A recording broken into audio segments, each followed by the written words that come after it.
Tap in. The Fix LA. Come get your fix of the culture. All right.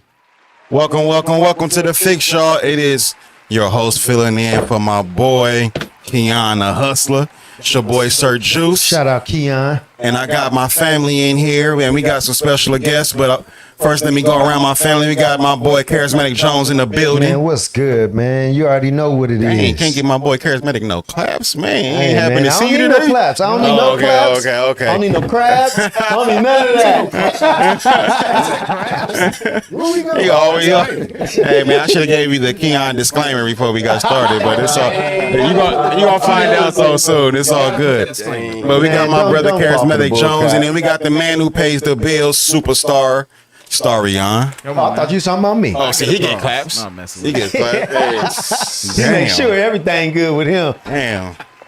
And then we got the homie, the big homie, not the little one, Jay Skeezy. Jay Flock. Yes, sir. What up, Jay? Big Flocko. Hey. And then now I want to introduce our special guest today. Come on now. We got Gerard Harmon. Harmon. I'm sorry, Gerard Harmon. Man, it's the your shades. name just ain't gonna get right today. Hey, I got the Gerard right. Starr. I got the Gerard. I got the first name right, Gerard. So we got Gerard Harmon. That's my bad. Gerald like somebody else. He said he was walking out if we did that, y'all. We couldn't have that going But on. at least he got your son name wrong. At least it wasn't you.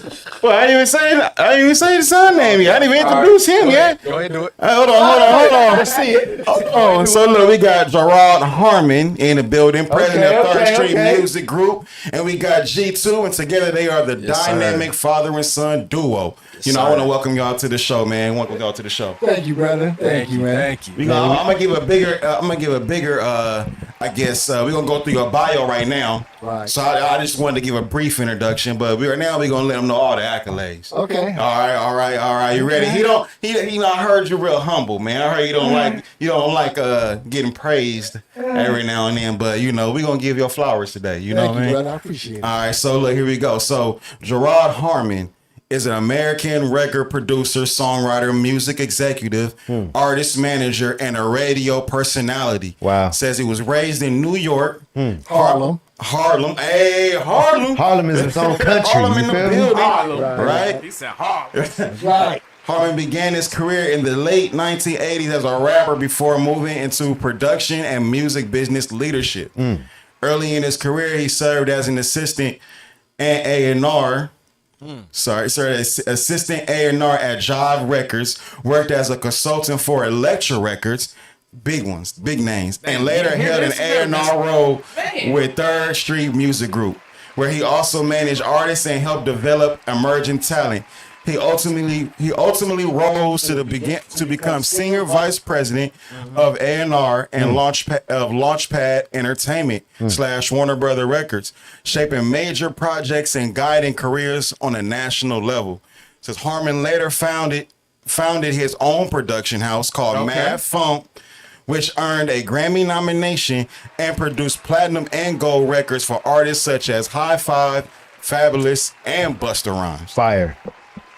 Man. As a producer, you like, damn, we still Starr, going. you need to be dropping bombs for that one. Them is bombs. We got you. I still got some more roses to give. As a producer, Harmon also worked You need to across scoot the tablet R&B, closer. hip hop.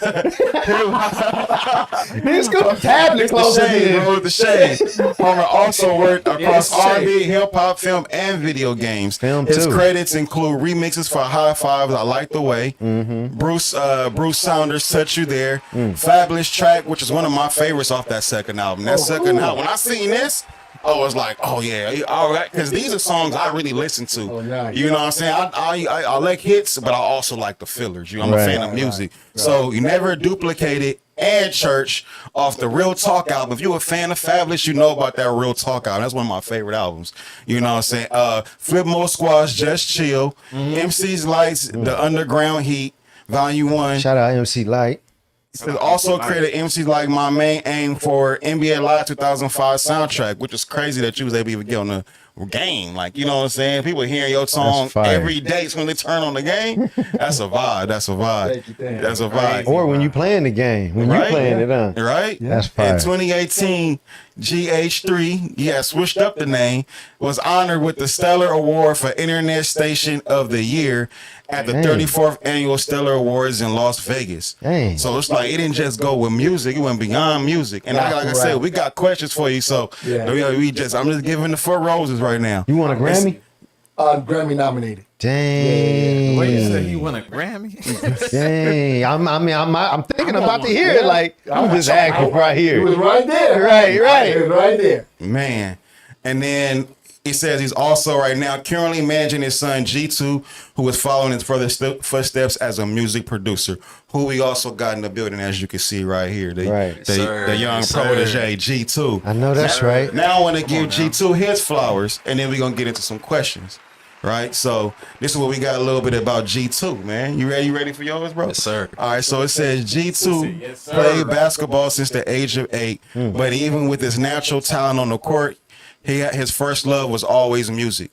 G2 is a prodigy in music production, already securing major placements with recording artists and capturing the attention of industry veterans. He began producing at 15 years old, making his first beat on an iPhone. G2 played on his phone and played a beat he had made for his pops, and pops was stunned. That changed everything. To make sure he wasn't biased, it says, as a proud father, Gerard sent the track to several trusted executives just to make sure the beat was fire, and everybody was praising him like G2 was the one. He ain't the 2. Change the 2 to the 1. I'm the one. You ain't the one. About 20, G2 had already earned few major placements and released multiple singles, establishing himself as more than just a beat maker. He is a true record producer with a distinct sound and vision. He is also one half of the brother and sister duo, was it Gigi? Gigi, yep. Who have released the single Got that name right. who have released their single Jimmy. In addition, his sister Gigi LaFontaine, right? LaFontaine Gigi released her LaFontaine. single Oh, Swing. yeah. You know the name. LaFontaine. too. We all know the name. You know the name clearly. Y'all was already thinking he about to say it. Look, watch. He gonna say it. Yeah, I got good looking, bro. And released her single Swing, produced by the brother himself. That's You know, and with the undeniable gift, sharp creative instincts, and relentless drive, G2 is craving his own lane in the music industry. Is undoubtedly destined for greatness. So I want to give it up once again for Gerard Harmon and Man, drop G2. some bombs, Starr. Man, now let's hear it from y'all actual mind. Like how y'all want to tell y'all story, man? Talk to the people, man. I want to hear it, but dang. Where do we start at, man? Do we start back then or we start from right now and move We forward? can start back then. Yeah. Go ahead, Back then they didn't know me. Now you hot and they all on you. Exactly. You feel me? So it says like Gerard, you from New York. So what I want to know is, since you from the Mecca, just give a little bit of your influence from like what you was like. How was it? Like he was saying, give us the background of how you was from Harlem, right? You know, so give us them Harlem days. You know? Well, you also know a lot of the innovators too. Yeah. Well, I was there from the very beginning. Like there was no records. So I would see Slick Rick and Dougie Fresh Oh doing my Lottie God. McDottie in the park. That's Oh tight. my Before God. it was a record. That's tight. Before? It wasn't even a record. They was just, this They would is be in the park with the DJs, and they would come and do their show. electricity Slick Rick, plugged up to the telephone pole. it was Dougie Fresh, and the Get Fresh crew. And they would come out there, and then we had Grandmaster Flash. I would go to the clubs. They had the Broadway International, all of that. It was nobody had a record. So I'm watching Mastodon and Def Committee. I'm watching all these rappers. Jeez. You know, they're out in the park with the light and the plug outside. Yeah, right. And they getting busy In Harlem. in Harlem. You know, That's I live wild. across the street from the famous Rucker basketball park. You remember when it started? Like, You ever seen the picture of Dr. J when he came to the Rucker Yeah. and And on the roof? Yeah. I was on that roof. you was there? I was a little kid. I went to that school. Wow.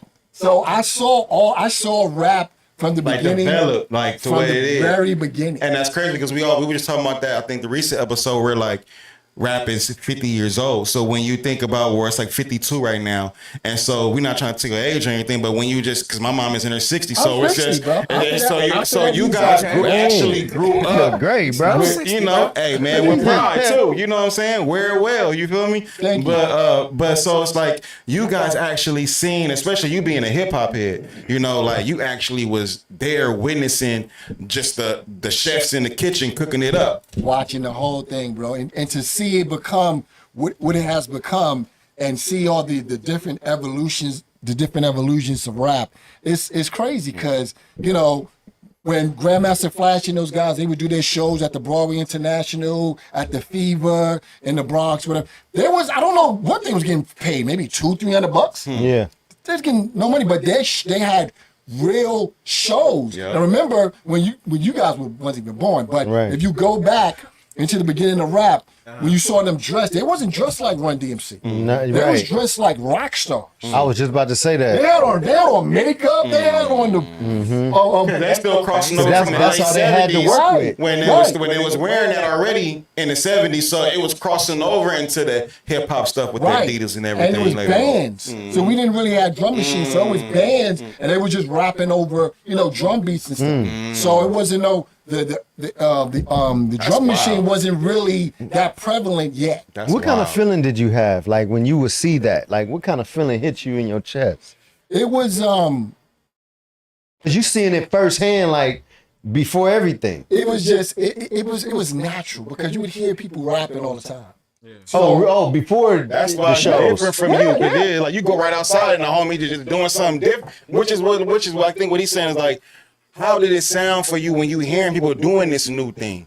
Like that's because it's foreign. It's like a foreign language at this moment, right? Yeah, but it was I don't know. We just gelled with it because they were saying stuff at that time. They wasn't saying nothing to the hip, the hop, the hippie, and the hip. They wasn't saying no real Just language. It was more so the DJ. It was the DJ with DJ, right. Beef Facts, Yeah.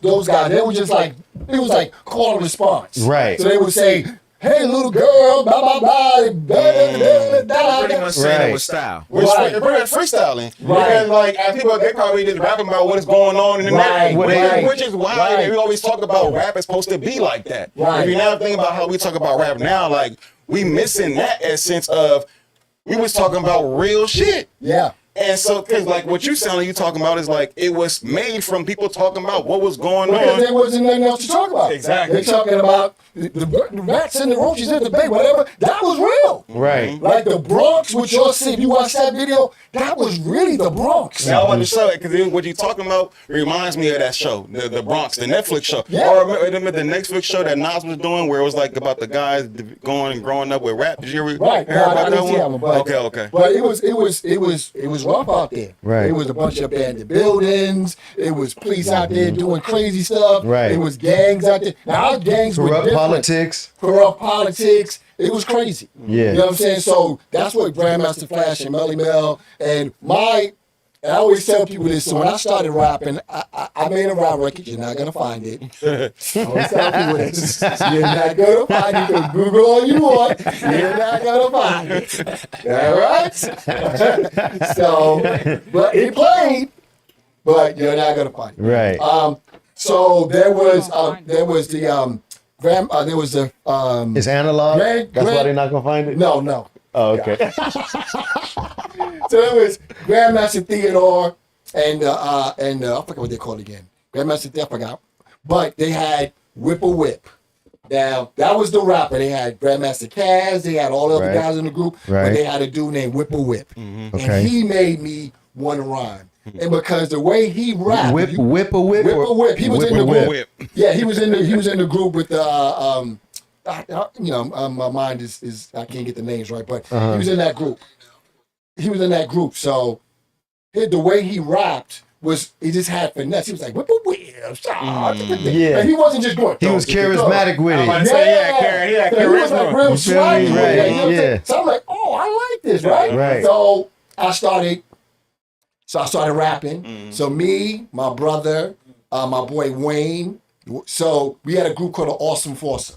So it's my name. I'm gonna tell y'all. Don't say nothing in my damn DM. So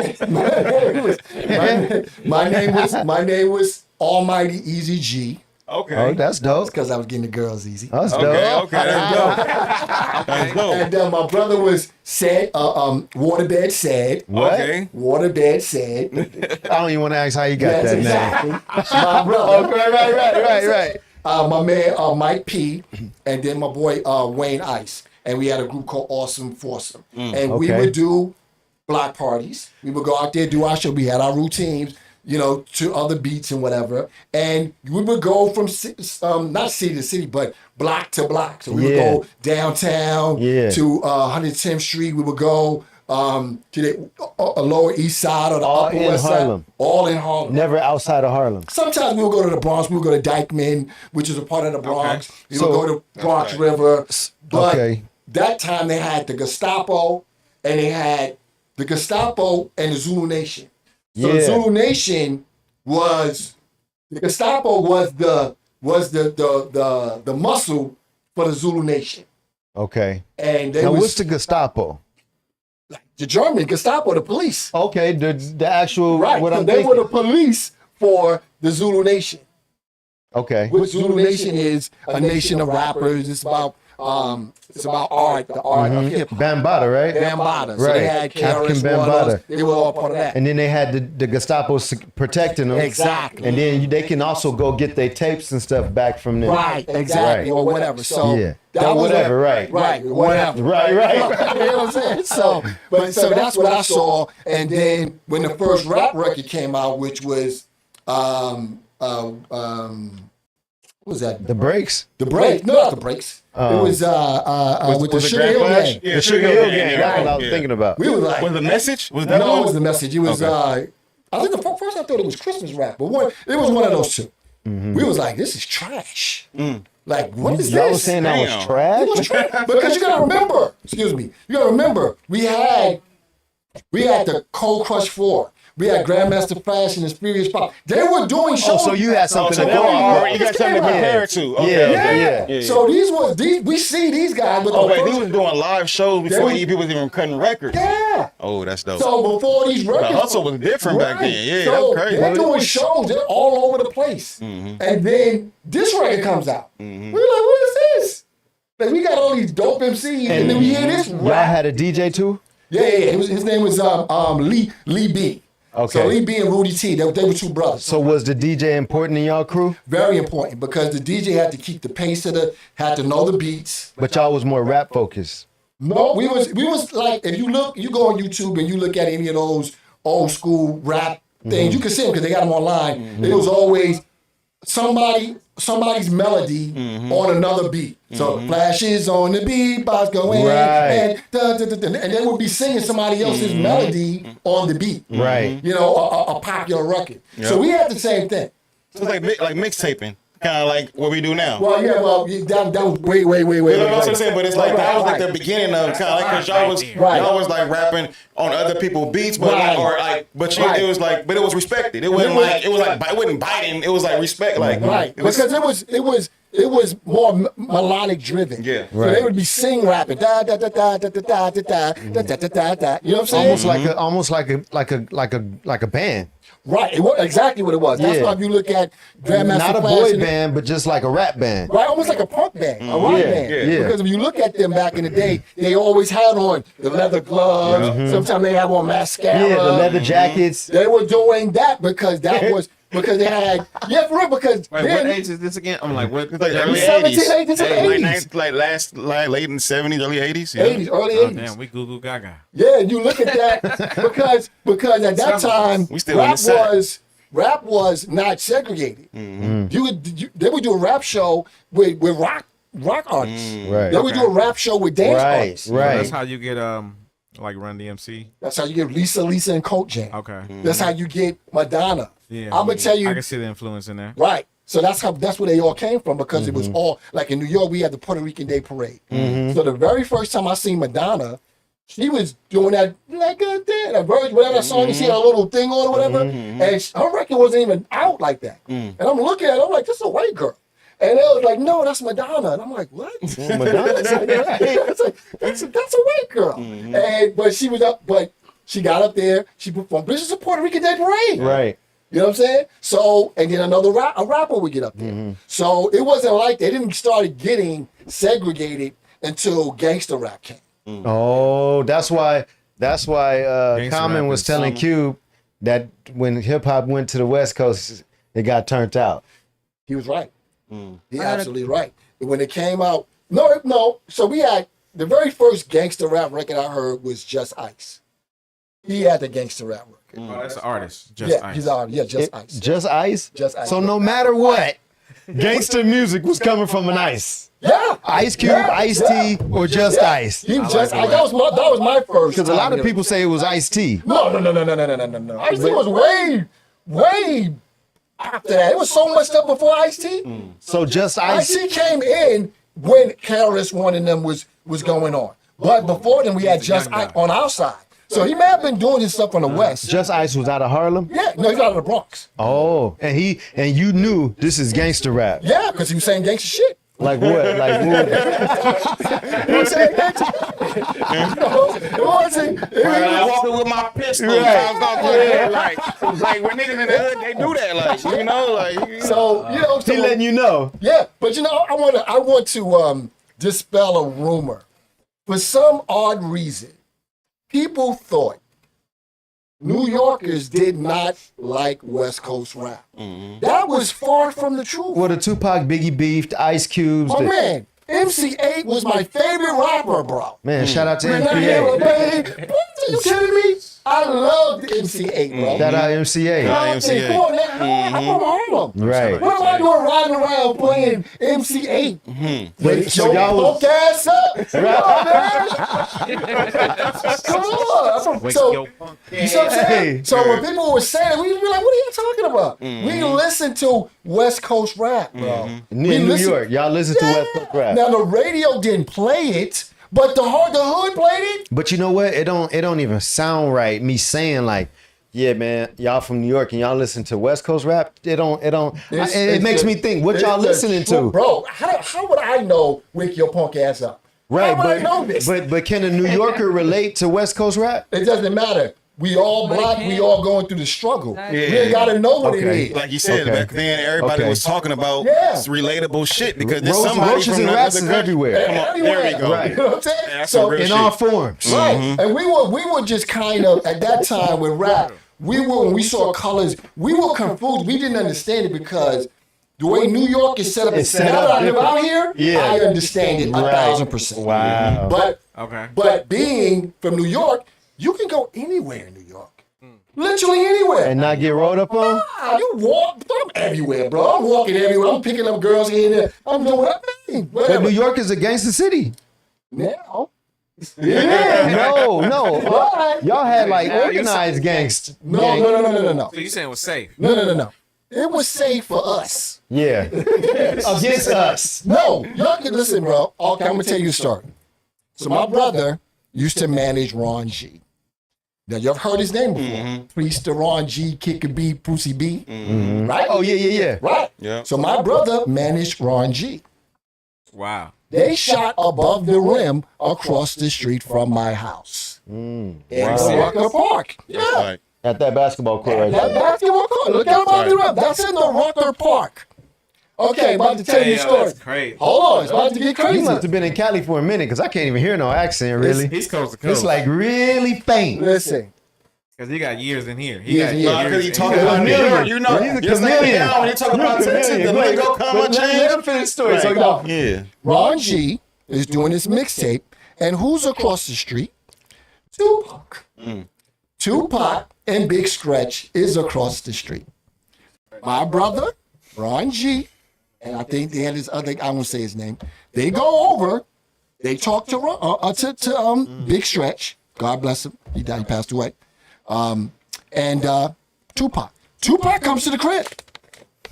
Your crib. To your crib? Right across the Park street. Street. To Ron G's crib. He comes to the crib and he does his verse. Get out of here. Hold on, it's about to get crazy. What? His phone rings. Who's on the phone? Biggie. Big Sean. He leaves us, goes downtown, and gets shot. That was the same exact day. Oh, the scene that he got shot in the elevator. He left us. He literally got the phone call at Ron G's house, left the studio, and went to go and do the verse for Little Sean. Wow. That's when he got shot. Wow. Ron has the vocals. Yeah, the record is out. Wow. Hold on. Ron had the vocals with Biggie, Tupac, Big L, and Stretch. That was his name, Big Stretch. I'm sorry, I said his name was Big Stretch or Stretch, something like that. Wow. He made a record with all of them on there. Everybody on there was dead. Damn. That's eerie. Dang. Why Yeah. you doing The record is out. What? It's been out for years. That's wild. No, you putting that bit of history I'm out just there. telling you. That's history, right? Yeah, no, that like a happened. piece. That literally happened. Yeah. So all those vocals, I still have those vocals. Oh, I can't, really? with them because the record's been out. was about to say. Puppy got the verse from Biggie for that duets album, and then they got Tupac. They did something with that verse. Big L's record. It's out. You can Google it, bro. You can literally Google it. He's about to Google it. Yeah. You better Google That's it. dope. I'm like intrigued about this history. I that we know, don't even low key. It's like Yeah. school So- right now. So what I'm saying is, and we met Tupac. Yeah. I was like, so this is my first time, and no disrespect, brothers. I Right. gotta ask This you is something my- after that too. This is my first time For meeting real. brothers from the West Coast. So he had some Bronx dudes with him, and he had some brothers from the West Coast with him. Okay. But it's mostly Bronx dudes with him. And With Pop. with Pop. Mm-hmm. And I didn't Because Pop from New York, understand. too. Yeah, but you know, The blood is there. he grew up there, but he was born there. He was You know what I'm born saying? there. But he didn't wasn't grow up raised there. He was raised in Baltimore, I think. No, let's say Right, Baltimore was right, originally right, the main okay. place, right? Right. But we love them. We don't care. Yeah, yeah. We don't It's like care. us. We still. It's still East he's Coast, He's right? still West Coast to us too. We Yeah. always talk about that. Like, it's Exactly. We didn't really And you care gotta about put that. the I didn't mean to history get out y'all there. off. My bad. My No, bad. I want to say Go the, ahead. the history out there too. Before his name was Tupac, it was something. I think it was NY Harlem No. or something. Oh, I don't know. I don't know that. He had a different name. Oh, I don't know that. I think it was But- like New York something. I don't know. But when we were talking to the guys and they were saying stuff to us, we didn't understand their logic because being from New York, we could go anywhere we want to go. We could do whatever we want to do. There's no color. We could wear what we wanted to wear. So it was never, we didn't understand the whole blue until and then Yeah, then we- because you guys, even y'all nicknames be different. You know what I mean? Right, Y'all right. nicknames be like the wise one and Right, because that was like 5%ers and stuff like Yeah. that. So, but when I came in, I figured it out. So So I get it now. what did they tell you in New York at that time where you was like, what? Because we didn't understand how you couldn't go from one block to the next block. They asked you that? They was like, No, we were "Is talking it- about that. And we didn't understand how Oh. they could say, well, we can't go to this block. And we were like, what do you mean? Like 2-3 blocks? And they would say stuff like that. Like, we can't, it's like, on this side would be the shoreline, whatever. And this side it would be this person. Yeah, And we didn't it's understand- really that crazy. Yeah, we didn't understand that because in New York, it was not like that. You Yeah. could just go, they had gangs, but it wasn't gangs like that. Yeah. You know what I'm saying? It was like money gangs. We had money gangs. We But had the drug Warriors kind of depicted it like that. gangs. But those were the old school. Those were biker jacket warrior. You know, Yeah, that wasn't. you know what I'm saying? That's That wasn't like the It's- real. it's drug not gang. real. Yeah, this. Yeah. So we never really. So we didn't understand it.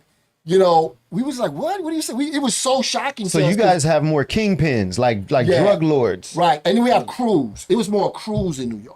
You have different crews and your crews of dudes. They get money together. They throw parties together. It wasn't like it'd be maybe 10, 20 of them. You know, it wasn't Like Cameron and them. I'm about to say Right. like in paid in full kind Yeah. of thing. right, Like exactly. everybody. So when you watch that whole movie was where I grew up at. Oh, is My that brother right? knew, my brother knew both of them. My brother knew Alpo and he knew Rich Porter. I met Rich Porter before. My brother used to go to Alpo used to be in school with my brother, so he knew him. And then the rooftop where they showed that was across the street from my house. So I would go to the rooftop. And Everything across the street from your house. Basketball court that Yeah, by right, their look. house. I saw those videos. I saw Alpo play those videos in the rooftop with my own really? two eyes. Oh, Absolutely, wow. that was true. You saw the tight. real. That was 1,000% true. That's tight. Wow. That was the truth. Man, that's crazy. He was doing that. For real. You know, this whole attraction of music, how you be in these type of time zone where you see all this happening. That's very fortunate that you being a part of that. You know what I'm saying? Right. Like, what? It's I gotta ask you, like, before you even say that, like, how did you get into the whole music? How did that even flow? Because even the layers, what you just told us right now, that's just crazy. well, But wait, music, hip hop came from inner city struggle, right? yeah. Okay. And like I said, hearing those artists, the way I got into the music business, first thing was my Uncle Ray. I love him. Music background with the family. Yes, It's exactly. crazy. Oh, so it's in the family. Right. Yeah. Well, my Uncle Raymond, who's on my mother's side, Okay. he was doing some production or whatever, and he took me to the studio, my first time going to the studio, and I got a couple of people together, and we did a record called Speed Crazy Driver. It's fun when I listen to it now, it's hilarious because it was a reggae. Speed Crazy Driver, in here in one cars. And when I listened to it, I'm like, what was I doing? I don't even know what I was rapping about. It didn't make sense, but that was my first taste. And then one of my guys, he just passed away. God bless him. He literally just passed away Oh, wow. a couple of days ago. His name is Mike Ice. Wow. He was in Condolences, man. Yeah, he was in a group called Gusto. You can look them up. They had a record called Materialistic Girl. And I was say that name sounds familiar. and they signed. It was signed to Island Records. Their record, you can look at it, and they through a guy. I'm gonna say his name. We ain't talking right now. This is my brother Ralph Roll. Him and a guy named real with Gusto. But hey, that's my brother. I love him. Though. Yeah, we love yeah, him. it's I all don't love. play games. But so he put the record out through Island Records. Okay. Island, 3rd Street. No, it's not 3rd Street. I'm sorry. Island, I forgot. Def Jam? No. It was Island Records. It was Island Records, but it was before Island was definitely. Oh, okay. And they put their record out, and they came. They told them you need a protege, so they came and got me because they knew me from rapping with the Awesome Foursome, Yeah. and they said, "Yo, we want to produce you." So Wait, so you rapping? I was rapping. So they look Now, for this is you. the entry They into look you for being They your look own for solo you. rapper. Yeah. They look for you because you was doing your thing. Because they knew me from being in the Awesome group. Foursome. Right. And it was like, oh, he's the standout guy. So they came and got me. So they said, yo, What was your sauce, baby? Before that, I'm I'ma tell you, but what you was ain't your gonna- sauce back then? You ain't gonna find them. But you got sauce right now with the hat. I'm just like, I can imagine, like, what was your sauce back then? well, Like, you know what? Katie crazy. I always knew my power Okay. Right. with, Oh, I like that. with girls. Okay. And- like a Big Daddy Kane kind of vibe? No, Like, I was okay, like, okay. no, you know what? I was actually, it's funny, we had this conversation. I was completely, okay, a friend of mine, my cousin's friend, this is a crazy story, but it'll make sense. A friend of mine, my cousin's friend, went to the movie theater one day and was in the movies with his girlfriend, Okay. and some guys came in there and killed him. Oh, Shot him in the back of the head. dang. He had nothing to do with nothing Oh, Innocent. because he smoked. looked like somebody. oh, way. Yeah. You gotta walk around with a mask on That nowadays. made me, that day I said, I will never look like no one. They will always know it's me. So you don't even want to be looking like Big Daddy My Kane, bro- sounding like Big no, Daddy. no. My brother was fly. I'm dirty sneaker white boy. I got on dirty jeans. Okay. I'm Harlem. But I'm wearing dirty white boy clothes. You like skate, So you that's just kind of skaterish kind Yeah, of like, exactly. So That's that's exactly That's how still I some am. sauce right there, Right. bro. Because So that's like, I'm looking, they see me, they like, oh, that's G. You know what I'm saying? Because I look so different you from so them. you. My dad, here's the deal. My dad gives us $100 to go shopping. My brother come back with 30 pieces. I come back with 2. Because you don't want Because I'm buying high-end fly shit Right. for my $50. Yep. And I'm like, I'm not looking like them. Right. I'm looking like me to this day, So that kind of scared you into being who you are. who I am. So then my rap, like I said, so I had I made a rap group and it was called High Risk. And the reason why I called it High Risk, because I was on some funk shit. That's dope. So my shit was completely different from everybody else. So when I did my demo and I brought it to the label, they were expecting me to be like the others. the guys, because they was all polished suits. My shit came on some rap. It was like, what the fuck? They looking at me like, what? And I'm like, This is me that was like, oh, we fucking with you. Yeah. You different. Because I was completely different. Yep. Yeah. So then, at that time, Tone Loc had that freaking Tone Loc. wow thing. Okay. Oh, that's him. Cause that's Right. like because now I'm picturing that sound is like the rock Right. blending in with the hip hop. Right. Wow. So then they come to me, they like, yo, G, we need something to battle this shit. That's Tone Loc. It was easy. I was like, yeah, okay, boom. Then my Joy Ski, it was like, oh yeah, we fucking with that. And they put it out.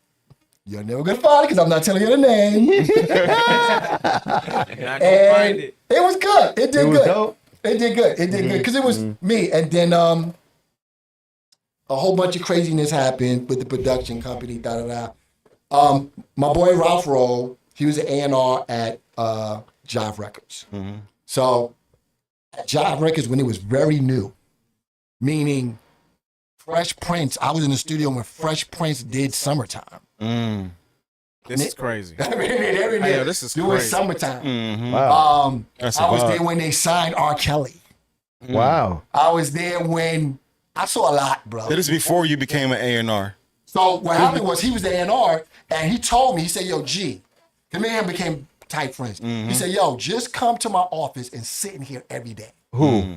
Rock roll. Okay. And I said, okay, And you cool. rarely, and Paul right there, you rarely get, that was some real shit from him because you rarely get, and excuse my French, because it's like you rarely get black men, especially, taking people under their arm like that. Like, hey, bro, just be in the room with me, bro. Yeah, yeah, and he was, and he had other boys, but he just saw something in me. Yep. And he was like, yo, come sit. So I'm sitting in these meetings. First of all, he was my manager at first. And he taught me he taught me Mentor. a very good lesson. He would go and shop my records, and I'd be like, yo, man, why can't I go to these meetings? He said, you don't want to go. I said, why? He said, because you ain't going to want to hear what they saying. I said, man, let me go. He said, all right, come and let you go, but don't say that you want to tape. Just play it. They played it till I'm sitting in the back of the room. They playing the thing. Dude's like, this shit trash. I'm like, I'm hot. I can't say nothing. I'm just like, I want to say everything right now. yeah, you like this shit, Ralph? Da-da-da. Ralph was like, yo, man, this shit dope, man. Da-da-da. Ralph was bigging me up. Nah, man, we can't fuck with that shit, bro. I'm like, I walked out that damn meeting there. I was like, see? He said to me, see, you got to be able to keep your face straight because you got to remember, you have to keep your face straight. Yeah, because you got to value. If you don't value that man's opinion, it don't matter. Right. You can't let him shape you. Yeah, he's just one person. Yeah, he's one person. Just one. So I learned that from. So then I'm in his office, and so the owner, if you guys don't know, the owner of Jive Records, his name is Clive Calder. He's a white South African man. Wow. Yeah. His first artist that he brought to California was Jonathan Butler. Yeah. So look it up. You're going to see. Google it. Right. So your name got to be Clive to be great in the music Right. industry. So, but he's a cool white boy. He's a cool white boy. Got He Clive loves Davis? black music. Okay. He was the first person. He had a stretch. I think it was what they call them things again? Oh my God! It was Limousine? No, it was a limousine, but he stretched it out. Cadillac? It was like a wagon. It was like he stretched it out. It was crazy. And one day I'm sitting I'm in the office. He comes in the office and he sees me in there. I said, what you doing here? I see you all the time. What you doing here? I said, well, Ralph want me to. He said, what do you do? I said, well, Ralph got me in listening to the tapes and doing the music, rap stuff. He said, so what we need Ralph for? I said, cause that's my man. Like he thought I was gonna throw him under the bus. And I said, no, that's my man. He's teaching me a lot of stuff. He said, okay, cool. All right, cool. So every time he would see me, Gerard, come in, let me talk to you for a minute. He would just sit down and just talk to me and tell me little stuff here and there. But you would barely see him because he was always, his office was on the top floor. You would barely see him. But nobody knew. He was like Denzel in the new movie. That was meant for you to catch him, because if nobody else, you catching them. You know what I'm saying? Because a lady named Ann Carley, He was the one that got Tribe Called Quest. Wow. He got a bunch of those Busta Rhymes, all those people. There's another name, Dante Ross, I think his name was. Dante Ross was there. Those are all the pioneers at Jive Records. And Ralph was doing the R&B stuff. So Ralph did one of our close friends named Vincent Henry, and Ralph was the original drummer for Showtime at the Apollo. Wow. You see, Showtime, that's Ralph. He's the drummer. But he's now the drummer now. He's been the drummer for years for Nile Rodgers. And he's a dope producer. He can sing. Crazy. You know what I'm saying? He's a dope producer. So, long story short, I learned a lot from him. I wound up getting my own recording studio because we met some people. And so, I'll give you the story of High Five. So, High Five is signed to Jive. Okay. And Teddy Riley does Kissing Game. Record is going nuts. So they go, we need a remix. So at that time, the remix was because they wanted to make the record have life on the radio. Wait, so because this it was going, at that point, it was kind of going down in radio spins. So they throw out a remix so they could go back up into the... So it can stay. Yeah, you can stick. That's more So weeks wait, on this it. is before. So Puffy didn't start remixes. No, he did. He did start So being... this is after Puffy. Yeah. did remix. Puffy was already in the mix at that time. Oh, okay. So we do the remix. So they do one remix. And there's a strip club downstairs. Oh, so y'all And- tested at the strip club? No. No? So I'm the guy, back in the day, I'm walking around, I got these Anvil cases. Back in the day, you could What buy kind of these cases? Anvil. Okay. And there's 2 Anvil suitcases, and I would have records in there. Now, Anvil suitcases, the big ones with the The metal. They metal. The The, metal whole thing ones, is metal. yeah, Shh, when boom. you- yeah. Right. So you could buy, you used to be able to buy the beats, beat records, beat 1, beat 2, and it'd be, I would have a whole bunch of beats on it. Right. And my uncle was an avid record collector, like everything you can imagine.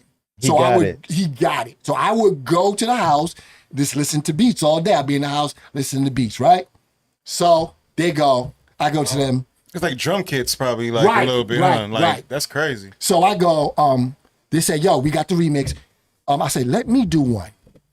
They go, yo, all right, nigga. We're going to give you 30 minutes Oh shit! and we'll be Oh, it's back. real back then. 30 Right? minutes 30 to make minutes? a beat. That's all Yeah. you needed. It had to be in my head. I'm with the engineer. Right, because you wouldn't have said it. Yeah. He wasn't ready. Yeah. And I'm listening to, because I did the beat for the original bottom of it. So I already did the, remember, Yep. we had the samplers. Yep. So we would push a little second boom, boom. We had that. We didn't got no SP12 And you on bet like this point because like this is probably what 10 years in probably now. No. Like it's like oh, okay, I was okay. like maybe like 6, 7 years in. Yeah, I That's wasn't. still some. Right, but no, I ain't made no records before. I mean, he's like I Yeah. didn't produce it. I didn't produce it. I just got the beat I on was my like, You just head. had the beat in your hand Yeah. and you I trusted did my yourself. demos. I never made a record for no one. This is my first This might record. be our Oh, first so record you, here. so you Ooh. jumping on a limb. They just playing it. They thought, we got a little Oh, boy. you got 30 minutes. Go ahead and see what you got. They walked back in that studio, hit that button. You did The it. motherfuckers was in shock. They was in shock. How did you do this? And I'm looking at them like, come on, man. In 30 minutes. Too. 30 minutes. I already had the samples. I already know. You know, get this part, boom. Get this part, boom. I All already you had had it to in do my was. head. So what did you do? You had to cut it. You had to do all this. But I would just sample it. I would play the part. The engineer would sample it. Then we would just play it. We played on the track. It was real to real. There was no A. There was no ADAT. I mean, I'm sorry. There was no ADAT. There was no Pro Tools. Right. It was real to real. It was all raw. ABC. Huh? ABC, no, Vinyl. It was all Vinyl. Yeah. It was all real to real 2-inch reels. Dang. So I do the joint. Like They take it out. Okay, we putting this out tomorrow. Oh, really? Mine's over theirs. Really? They put, What's up, they put bro? mine out. It's going. Matter of fact, about a couple of weeks ago, I'm chilling, and one of the DJs in New York is playing my joint on the Because radio. I listened to That's it today, and I was That's like, dope. that's what made it different though, because yours was the original was real R&B. Right. It wasn't like it wasn't like it already had an essence of hip hop in it. Right, It was had none. it wasn't really a hip hop Blue Jack record. Swing. It was fully R&B. Right. Yeah. So when you got your joint, that sounded like it could be like It was great. like Trench. Yeah, I wasn't even expecting that type of remix either. But that's what I thought, because I was Yeah. like, they're gonna play this, but the hood gotta get That this. remind me of the Right. Chiefs, like you and your Jeep That's playing exactly that. what I was thinking. Right. I was like, the hood gotta get this. And so I Yeah. did it, and when they went back, they was like, yeah, man. And from that point, they never doubted me again. Wow, So every that's dope. record, I would be the first to start it, and That's so crazy. they were working around like that. So you made it easier for them. Yeah, because they didn't know nothing about rap. Right. So another guy, we ain't talking right now either, but I still love you, brother. Hey, see, it's real. It's real out there. Right. His name was Armando Cologne. Armando Cologne, you guys probably heard of Tumbling Dice. Okay. So Tumbling Dice, they did Woo Ha, Got Your Own. They did Woo Ha. Oh. They did a ton of records, bro. What was they the did, names? Tumbling Dice. It was Rashad Smith and Armando Cologne. Tumbling Dice. Oh, tumbling dice. Like, Tumbling okay, Dice, right. yeah. Google So, chat. That's dope. yeah, And that's two so- people. Two people. That's dope. Rashad Smith Please. done tons of records. For Biggie, tons of records. Armando has done. The reason why I'm in California is because my brother Fred Crawford, he got a deal for. I introduced him to Armando Cologne, and Armando took him to Babyface. Fred took him to Babyface, and they wind up getting a label deal, Launchpad, Warner Brothers. That's how it started. So I was the senior A&R. Now the artist that we had was Mark Middleton, who's the guy that sings in Blackstreet. The high voice. He was signed to us. We let him be in Blackstreet. Dang. Yeah, we were working on his album. Wow. That's crazy. Yeah, we were working on his album, and there was another young lady by the name of Siamese. This is another story y'all don't know. Lauryn Hill was not the original member A Fugees? of the Fugees. What? It was a Wow. girl named Siamese. Wow. Damn. Think about this. Lauryn Hill You is done not blew up Haitian. everybody in the Did chat. y'all realize that? Yeah. Well, I didn't know that. She's not Haitian. She's not? You not. She I not. didn't She's even from the expect that. South. She's from the South? Look it up. But wait, so you had to be Haitian to be in that group? It was a Haitian group. Haitian group. Oh, Yeah. okay. So Siamese, what? Siamese She was looks Haitian? like- She looks exactly like Lauryn Hill. Ooh. Really? Yeah. Why? What happened? Something happened. Hey, Lord, Okay. fit. He's like, I No can't disrespect. get out there. Lauryn Hill's fire. Right. She did it. She's fire. And she made But history. they're the same. Yeah, they just They're the swapped- they same. swapped it out. You can swap them out, bro. You can swap them. They the same look, same height, same complexion. Siamese did her thing? She was fire. We was working on our album. Album was fire. And we were signed through Quest. Thank you, Quincy Jones, for that blessing. And that's how I came out here. Me and my partner Keith Knox. So you asked about Mad Funk, how that came about. I did. I was going to ask you. Right. That was my next question too. Because Was you how got you so many- started Mad Right. Fun, but the all wait. stories is dope. I But was wait. like, man, let it run. Does the radio come later or? Way later. Oh, it's way later. Way later. Okay. So You got artist, producer, A&R, Manager. executive, manager. yeah. Dang. Rapper, Rapper. father. And that's why a lot of people would come to me because they say, okay, dude, you wore all the hats. You was an artist. You was an A&R. You was a producer. You executive. You know all the. I know what the artist gonna say because I was the artist. I know what the A&R gonna say because I was A&R. I know. Yeah. So they're Like like, being a man, player coach. yeah, Like, you like- I know what they when they have conversations with It's me. like- I connoisseur. understand how to go left or right with the conversation because Right. I understand both sides. Right. You the agent and the broker. Yeah, I understand both sides because I understand the game how it's set up, and a lot of artists don't get it. Yeah. They really don't. I'm gonna give you an example. I'll go to Mad Funk first. So I was with when we did those records. We were with Fat Cat Productions. It was me and Armando and Ralph, and something crazy happened, and we disbanded, and I was mad. Henceforth, mad, and my shit was funky. So Wow. Mad Funk. There you go. Boom, Mad Funk. Wow. That's how it came about? That's how it came about. He was crazy. pissed I was off. mad. I was making funky shit, Mad Funk. That's it. And you was mad because y'all had a disagreement. Yeah. Okay, no, never mind. You're right. Because I was about to say, Wasn't that one of MCA's name? But no, you never mind. But go ahead though. No. Yeah, you know, Mad Circle. That's how I was too. No, it wasn't that. I heard that. And I'm not saying you got from that, but I was like, No, hey, that was going on too. But You know once what I'm again, saying? like I told you, how would I know that if I didn't listen to West Coast But stuff? on the West Coast. Because I listen to West Coast stuff. So y'all can get like, what are you talking about? You How hear would that, I know LA? about the Mad Circle in Harlem? Yep. I was listening to that shit. That shit was Right, it dope. was Yep. dope. Just like a lot of New York music is dope. Yeah, that shit was dope. Music is music. Music is music. right. We were bugged out about that shit. We didn't understand. Why we like? Why do you think we? But it was the radio that was doing it, brothers. It was the radio. It was. It was not. It's always it the was media. not the people in Harlem. Right. They fucked with Snoop. Everybody. We did. Yeah. We were like, what are they talking about? We didn't know what It's they're the talking media, about. man. Yeah, the media. That's some bullshit. Right. But what was we talking about again? Mad It's like Funk. the How Mad Funk. So like came your about. journey with the Mad Funk. So yeah, so Mad Funk came up. Because you was mad. I was mad, and I knew some funky shit. And I met my boy. First, I had a partner named Fritz Cadet. God bless him. He passed away. He was the bass player for D'Angelo. Wow. So D'Angelo stole my engineer. Thank you, Russell Elevator, and we got Fritz Cadet. Fritz Cadet was. You see him, you watch Brown Sugar, he's in the video, bald head, handsome dude, Haitian girls loved him to death. We could never go to the studio because he was always knocking off a chick. I'm sorry, I had to say and so I started doing production with my partner Keith. And let me tell you how amazing God is so you guys can understand this. So Right. we came out here to Cali.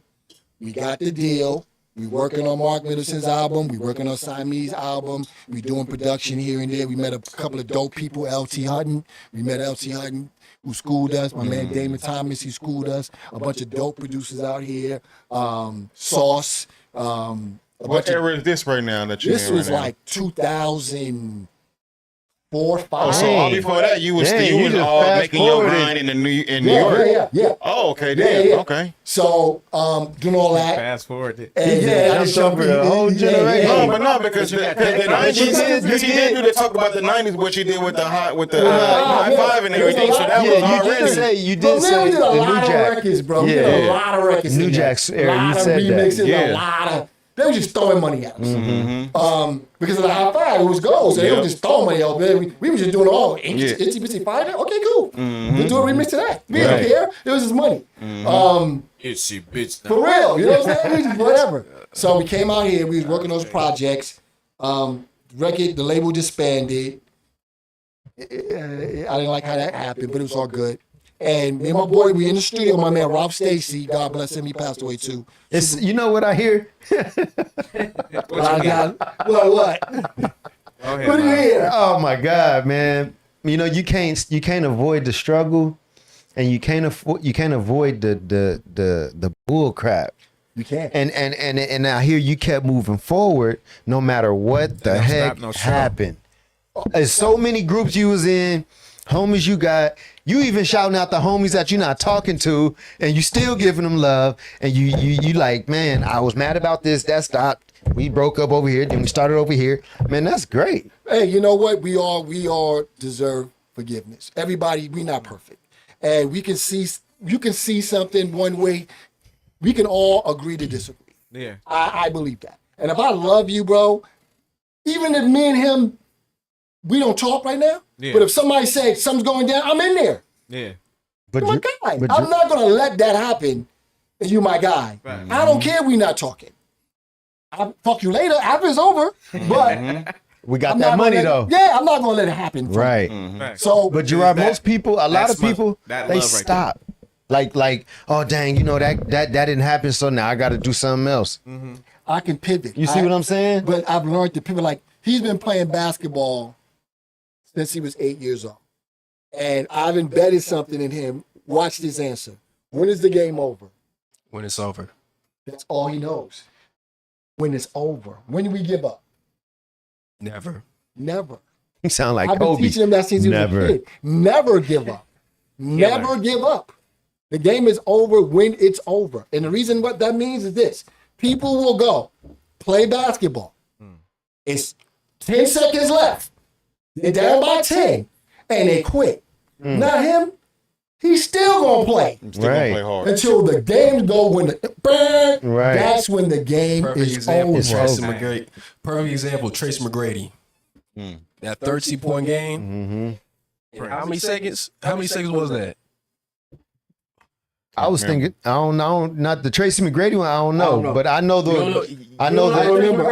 I know the Lakers. Remember when the Lakers hit it? Remember Kobe doing Kobe that? did that, Kobe did it. I remember that one. and that's my point. Look at Tracy McGrady. Go on YouTube. Look at Tracy McGrady. 13-point comeback. Shout out Tracy McGrady. That's my point. Like, 13-point comeback ever. in how many seconds? I don't even. It was so Less than quick. 30. It was less than. It was that's that quick. like it's right. So that's how I taught him. What you saying is possible. It's possible. It don't matter. It don't matter. It's possible. You can always. Me and him had a conversation, Yeah. and Yeah, I had an aha moment, and I had to call my G right here. I explained to him, It's over. boom, boom, boom, boom, boom. And Yeah. I can hear his mind. I can hear his mind clicking like, Yeah, what? cause ain't no, cause look, he was like, all right, yeah, I'm gonna get off this phone now. I'm like, hey, have a good night. Yeah, because I knew once It wasn't no fluff. Well, look, because what happens is people think there is a wall there. Yes, There's no wall there. man, it is in In here. your mind, the wall Yeah, because is you there. make the wall. I look through the wall. I would tell, okay, this is what I tell. But that's why your son is blessed to have you as his pop, Exactly. because you can You're say, still in hey, that. I've been through all that, but ain't no walls. Just keep doing it. Do it. Just keep doing Look, it. I did it. Now, I'm going to ask you a question. So, what do you see? Water, Water. a bottle, a label. You see a bottle of water? Brand. I see a bottle. I see a bottle of water. You see a bottle of water? A product. See water with the bottle around it. Wow. Because once I it see expand, the- they expand. I see the thing that's making That's us. getting the that's barrier. keeping The it- We don't want barrier. the plastic. Right. We want the water. We don't want the My plastic. focus is Well, the I mean, water with the bottle around it. I want the Because guess what? plastic, I too. pour this water out. Some That's what recycle it. We don't need the bottle. And we're going to go to the water. Right. See what I'm saying? Right. So that's how I look at stuff. Right. I Most don't look at it like a bottle of water. No, I look like water with the bottle around it. That's Water the being goal, contained. the water, not the bottle of water. Right. The water. Right. So when I'm doing stuff, I'm thinking like that. How can I do this? I got a thing I showed them. So this stuff, this shirt right here, right, is a project that we're doing Flyby. Yeah. Right? I'm sorry, Project Elevator. Project Elevator. Project Right. Elevator Music. Right? And the reason why I came up with this, and I know I'm jumping off the subject, but I want to make you Nah, man, it's understand, flowing, man. Let it flow. is my son is a newly young producer in the game. He's got 2 major placements. We can't tell you, but trust me, when you're here, you're gonna be tripping. Wow. That he did it. And my daughter, who's a singer, her name is Gigi Lavantante, right? They Shout out, Gigi. are a product That's of right. the music industry. Me and their mother, Kenji, who's been in the music industry since she was a kid in a group Wow. called Royalty. Wow. And her siblings, they grew up in it. Now, Shout out Kenji. the reason why Okay. I came up with this was because I could come in there and say, hey, this is my son. Yeah. And people want to respect him because he's my son. Because they know, oh, Gerard And they told respect him. you. Right. I didn't want that. I have my partner, Keith Knox, who's a 5-time B champion producer. He's an incredible producer, right? Wow. I said, What's his name? His name is Keith Knox. Keith Knox. I wanted him and him. Name drops. It's crazy. Keith Uh-huh. helped him when he took his first steps. Now they're making an album together. That's crazy. When he took his first steps, I got the video of him, and now they're making an album together. And I was like, how do I get my son in this game where they're going to respect him Yeah. without looking at me? So you trying to get him out of your shadows more, Right. more or less, yeah. Just on his Just be your own man. Be your own man, yeah. Right. So If they know, they know, but let them I find don't out. want them to yeah. think about me. Yeah, I yeah, want them yeah. to think G2 immediately. Yeah. But you know We what? don't look nothing alike. This is mama. And Stop the madness. But to be fair, he look exactly like his mama. To I be- brought a hike to the Hakeem family. You're welcome. And, to be fair, when I first met you guys, I didn't think that he was your son. wow. I seen them separate. I'm getting the DNA. Thank you. You are not the father. All these years. I knew it. You are not. Thank you. And it sure ain't me. Nah, Disclaimer. So the reason I You came up wouldn't with have all that Project hair Elevate. if it was that name, bro. You wouldn't even be talking. Wow. Damn. Hey, I got tall uncles, You man. catching strays over here. Hey, right. You know, I'm trying to crack a joke. But They trying to give me a stroke. so I came up with Project Elevated Music because I always think elevated music, when you go into a club, you go into a place where you hear elevated music, right? So I was like, yo, what would the Project Elevated Music sound like? Oh, that's what you mean by project? Yes, projects. That's the projects. Like the projects. Right? Projects? What would the elevated music sound like in the projects? Oh, that's fire, bro. So I that said, idea. let's come up with Project Are you Elevated Music. are you gonna like film that? Money, the single is coming out Friday. No, I mean like is it gonna like how's it gonna look? The Oh, visuals. trust me, we got visuals and everything, bro. Really? It is so this is value one. So the first value one, when it's for beat connoisseurs. It's Okay. not for people who want to hear somebody rapping on it, whatever. the elevator. It's nothing but beats. Oh, it's like a beat tape. It's like a beat like, tape. Like, yeah. Right? But the first half of the beat is him, and then the second half of the beat is Keith. But then he has Of the beat, not the project. no. Of the beat. They splitting. Yeah. Okay, that's So the a beat lot. splits. It starts with him, then it morphs into a whole nother beat. That's different. Yeah. Cause it remind me of like like Travis Scott beats be doing that sometimes. Right. But there's always just a song like that. You guys are doing that with the intentions of like a project. Like The whole project is like it's that. like they're like you guys are collabing. That's what makes Right. it dope. Like Right. I get the first half, you get the second, and that's Right. dope, bro. That's exactly how That's it is. dope. So then he has 4 beats of his own on there, and then Keith has 4 beats of his own, and then the other 4 beats are collaboration beats. So the first single, which is called Pull Up the Lobby. Pull Up the All Lobby. the songs are about the projects. So I grew up it's called Pull Up the Lobby. So basically, everything is about the projects in New York City. So Because the projects is still going live strong right Oh, now. absolutely. You know, the projects. I'm from the Polo Ground Projects. Anybody know? They tell you about the Polo Ground Projects. They look at me like, "What? You from the Polo Grounds?" Yeah, it was rough. It was rough. When I was young, it was rough. So going Remember- home wasn't pleasant for you. No, it was because I didn't know. It was, I didn't yeah. know what was going on. That I was regular for him, bro. Yeah, it's I was a regular. kid. Right. So I'm seeing people get thrown off roofs and Dang. drug acts, and You Like was you seeing said, people, when I thought you watching the you videos, was that's seeing people regular, get bro. thrown off roofs, hit the ground. So this is my brother-in-law, I love him to death. He said something to me one day. He was like, he's from LA, right? He was like, yo, tell me about the hood out here. I said, my man, my projects has 4 buildings. Each building goes to the 30th floor. 30 floors Each up. each floor has 15 apartments on it. Who saw more people, me or you? You. Absolutely. Matter of fact, Every day. it's worse for Probably some you. people you ain't seeing because it's like it's Exactly. It's worse for you though Exactly. because Yeah. what happens is you carrying groceries to the house. You can't get jack going in, and you can get jack going up. You can get jacked anywhere, bro. Yep. You get jacked in the Then if store. the elevator breaks, now you got to walk the stairs. Bro. 30 flights up. 30 flights, the elevator don't work. You got to avoid the rats. They this big. Yeah. There's no central air in the projects. You got an air conditioner in the window. in the window. The elevator gets stuck. My building went so we had 2 sides. From 1 to 17, and from 17 to 30, right? If you got on the elevator on the one from 17 to 30, guess what? From 1 to 17, guess what that was? Trap. Bricks. Oh, damn. You couldn't get off. There's no floors there. Damn. What? This is crazy. Yeah. You just go, if your elevator got stuck, after 1, before 17, you were stuck in bricks. When the door opened up, you saw a brick wall just like that. Damn. They had to come with the ambulance and the fire department and come down Bring the that shit road and get you. Okay, wait, is this Gen X? Is this No, it's photographs. No, No, I'm bro. talking about the generation that you had to go through. No, that's now. It's to this day. Oh, now. That's Nigga, how he the said project when he is. was growing up to now, it's still like It's that, still like bro. that. Still like that. That's fire. Yeah. I'm done.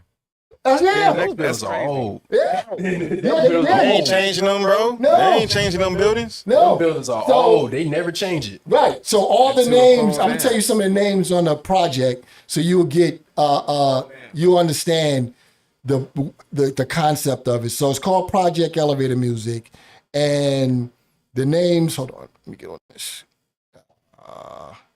So some of the songs are okay. Misha said, "My brother Gerard speaking knowledge." Misha, what up, sis? So we got Shantae's Party, $5 to get in. Oh, that's dope. We got names? We got Shaniqua. we got Shaniqua, I'm sorry. We got Views from the Window Bars. Wow. We got I'll Come Down and Get You. Smash. You know what that means. Wow. We got Step Between Floors. Yes. We got Views from the Roof. We got Lobby Gods. Now, I'm going to explain to you what a lobby god is.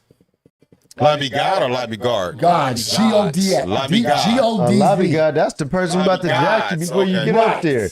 Right. Y'all don't even So, need to know who that is. You go to the projects. I hope I know him. And you walk, it's a project that you going to see a girl. And you're not from that project. Oh yeah. There's going to be a bunch of dudes. That's like the jungles. They Yes. don't know you. They're part of that projects. They gonna check. They gonna look. And they gonna wait. They gonna watch you. And they don't know you. You better not get in that elevator.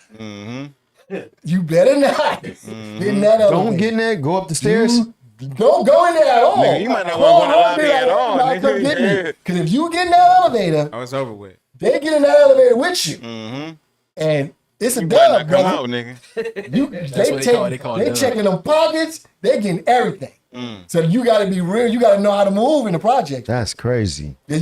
Now we call them lobby guards. There just be a bunch of dudes outside playing dice, doing whatever. Like you said, they don't. If you ain't from what, Hey, I it's can like only how, it's probably imagine. out there, like how we out here, where we like where your grandma stay. Right. Probably the same thing out there, but like, what floor you on, nigga? Right. You know what I'm saying? Hold on. Right. Who you with? But see, here's the difference with New York. Lobby guys So- is probably a dope beat too. It's crazy. Hold on. I'm curious about the bricks though. I Which wanna one? hear- What's I not wanna the hear bricks? lobby guys. I ain't Stuck gonna lie. on the which was Lobby the guys Stuck in between floors. Stuck between floors. That one So, sounds like it's gonna be this- hard. You just put out the whole track list. This is the visual. Right. Yeah.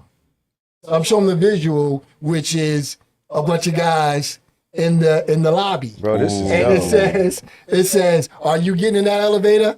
And he's like, "Nah, This is dope. I You're like not- that. you're not getting in that elevator. Yeah. If you do, you might come out naked." Wow. Leave. Yeah, but the projects is not. I'm gonna say this: the projects is not all bad. It's great. 50-50. There's great. I ain't gonna say 50-50. I'm gonna say On the I'm gonna good. say 75-25. It's Oh, a it's lot not- of good. it's- Yeah. There's a lot of good people that live in the project. They just that's where they live. You know. So what's worse, the projects or the next block is some Crips and this block is some Bloods? You have both. Crips and Bloods. It's worse here. Yeah, absolutely. Because once again, I can walk anywhere I want to. You can't Nobody walk gonna to bother them. me. You can't walk to them projects if Yes, you you don't know can. them. Well, If you're from the Well, you follow- project, well, here's the thing. Projects are like so. Where my projects was, the Polo Ground projects. Then we had the Colonial projects, which was behind me, which Jamal Mashburn was from. And then the next 10 blocks down was Drew Hamilton projects. Then there was projects all over the place. So what happens is because they have the basketball courts, they have the Rucker basketball, whatever. Everybody went, and then we have the jams. People will go to different projects. So you wind up knowing people here and there, whatever. Okay. So it was not like it ain't like you can't come to my project. So y'all learn how to network early. Right, because you go to different projects. You go to the jams, see girls. You got a cousin that live in Drew Right, Hamilton. right. You got a cousin that live in Lincoln Projects. So it's not like LA. But see, I was going to ask that too, because I was going to be like, so pretty much that would be compared to like, so y'all projects are not like our hoods, because they could have been like that, where it's like, oh, we don't fuck with them projects over there. They all know they got that too. Oh, okay, They had okay. that That's too. why I was like, that's like we don't Yeah. fuck with that side of the block over But there, it's like, not you the know. whole projects. Okay.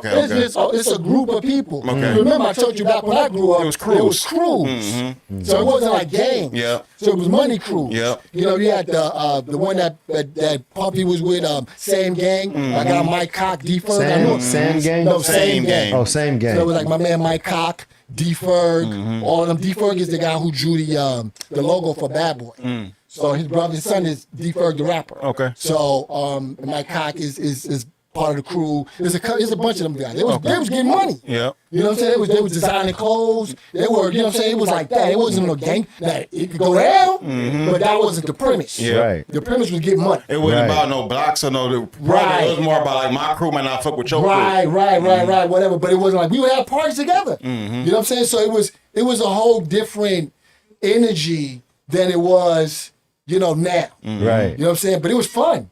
Like, if you look at if you look at Paid in Full, at the end of the video when they show Makai Pfeiffer come out and all those guys is in front of that Willie Burgers. It says Willie Burgers. Yeah. That's real. Those are real gangsters in there. Right. Yeah, so about 4 of them that I know. They in the movie, walking around in that movie, in that scene. For real, the real gangsters in that scene, New bro. York is just a real place. Yeah, yeah, It's like an in your face type of place. yeah. So Like everybody. So you been there? Have you took your son to go see? Have you been to Yeah, New he York? been there. Been I there can tell how you many been there times? because Hey, look. your reactions. 3 I times. G2 because Yeah. you've been giving me this whole little. It's like, hey man, I'm trying to get in. Oh, I'm sorry. Am I talking too much? Nah, man, Oh, you sharing man, the that's history. right. Nah, No, it's like a whole hour. No. Say the first hour is about Pop. Say now about you. Yeah, you got 10 minutes. I go back. But you Right. actually answered most of my questions. What's so, the like, you know, knowledge? but now I'm what's the curious though. knowledge? about- Right. Now I'm curious, like, have you been to New York and seen what Possible's been talking about? he did because when he was talking about them projects, he was making faces like I seen it. I've seen it. seen it. Like everything he's telling you, I've seen it. We literally went to the projects. The last time I went there, I was like 16. We went to the Polagram projects. It was everything he told You was you. good? It was It's still for the same. real. That's why you were like, it's still the I'm same. not You even good there? kidding. I Now? literally saw a condom on the floor in the staircase. You can just go. I saw a condom on the floor. A used condom. Wow. It was like for real. Like Hey, everything he said, it was real. But like, so like when you got there, how'd they treat y'all? Like, hey man, y'all good? Like, You was gonna play in the Rucker. he was what? You was gonna play in the Rucker. I was gonna play in the Oh, Rucker. okay. Right. Yeah, so I was gonna play in the Rucker, but we kind of knew the people. I was kind of like hanging around with the people that he knew from the project. So they I didn't knew. Really, Yeah. they That's knew him. crazy. They didn't know me. Well, they didn't know me. So But you being Pop's son, they're like, oh, he good. Like, Yeah, what you yeah, mean? yeah. Like, what So you they don't mean? look at you like you not welcome because you made it out and now we still here. It's not like that type of energy. It's love. Let me tell you. That this shows the story. difference between the Out coast here, too, because yeah. like You it's can't love- come they back. probably respect You can't for come back to all the your- hood. all this They, stuff, they, you they know. do, and you know what You it mess was? around and get killed out here. Yeah, I know. No. he ain't So my very first, when I got my gold record for High Five Kissing Game, I want to ask you That's about that too. crazy. Go right? ahead, go ahead. Yeah. I'm walking through the projects He said 10 minutes. with the gold record. He said we walked into. He was like, we walked into the project. Okay. No, but go ahead, because that's one of the questions I want to ask you about your when you got your plaque anyway. So go Right, ahead, I'm go walking ahead. through the project with the gold record. Everybody's looking at me. This is the first time you even They got a don't- plaque. You Because they walking don't- through the projects with a gold That's record. your first plaque, right? Yeah, Like, so I'm walking out the car. Boy, that's Now, wild. I live in a building 1, so it's really literally the train station right there. The projects is right here. I got the car. I'm walking. It's all lobby guards out there. So everybody out there, they see it's summertime. They see me with the gold record in my hand. I'm dipping like. We see you, bruh. Really? Yeah. But that was cool. They're like, Yeah. and everybody, they respected me crazy because they didn't know. what I did you- what did They you- didn't know I did music. Oh, so you still live there? Yeah. Dang. Project is good people I there. like that. I lived there. I lived in Brooklyn. I lived in Brooklyn Heights. I lived in Jersey, but my mom was still there. So they didn't stop you though. Nah, they know They me. just they let you know they saw you though. Ain't nobody doing that. Right, in right, Brooklyn. right. I grew up there. Me and my brother and Yeah. sister, we grew up Yeah. there. They know Like, us. imagine now that's like our politics. Like if you grew up on the block, bro. Yeah, we know you. You good. know Your you. grandma Out here- stayed there. Your Bro, mama stayed yeah, there. Out here you you grew up good. there. Yeah. Like it's a bloodline. Of Yeah, people that's that what grew it up is. there, you know it's what I'm the saying? same out here. Yeah. But back to my son. You can see so many No, layers. but not real quick before You we can get see into the that. I just really want to know, like, what was your, he couldn't what was your, tell we about to get into that. You have no time But no, I tonight. wanted to know because you touched on it. No time for What was you. the feeling of you getting your first plaque though? Like express that. Like, you know what I'm saying? Like, like what It was? was, you know what? Man, you need to make a movie, man. It was. You can make movies. It was. I think no. That was good. It was cool. I think the thing that really bugged me out Like an was achievement to me. A gold record didn't bug you out? it didn't because, bro, I'm telling you, it's a lot of stuff I'm not telling you. I've seen so much stuff happen. Like I knew what a gold record was. Yeah. I And like it was and your remember- first time seeing And it. there's other thing about Yeah. this too, make you understand. With a remix, you don't get the money. Teddy Riley got the bread. Right, It's still his It's song. still a song. Yeah. right. Wait. Yeah. Yeah. Teddy Riley gets the money. He Publishing, get the- right? Like yeah. that's the publishing part of it. huh? Original. He's He the did creator. He's the creator. Teddy no bread. Damn. I got a gold record and some love and some whatever. Accolade. Yeah, and I got a lot of work after that, but I didn't get no bread. Yeah. But you I got mean, I got paid to do the record, Yeah. but I didn't get no publishing. That's Teddy Riley bread. Teddy Riley and I think his name is Bell. Had that stamp. Yeah, I that was wrote it. like, Yeah. I could take that to the bank. Like, Oh yeah, no. When I do my little flex, see, he's lucky. We got the same name, yeah. so he gonna throw the gold records up there. wow. we already got it. Yeah. Right. What's up? Right. But I think the thing that really made me the craziest moment, two crazy things happened to me.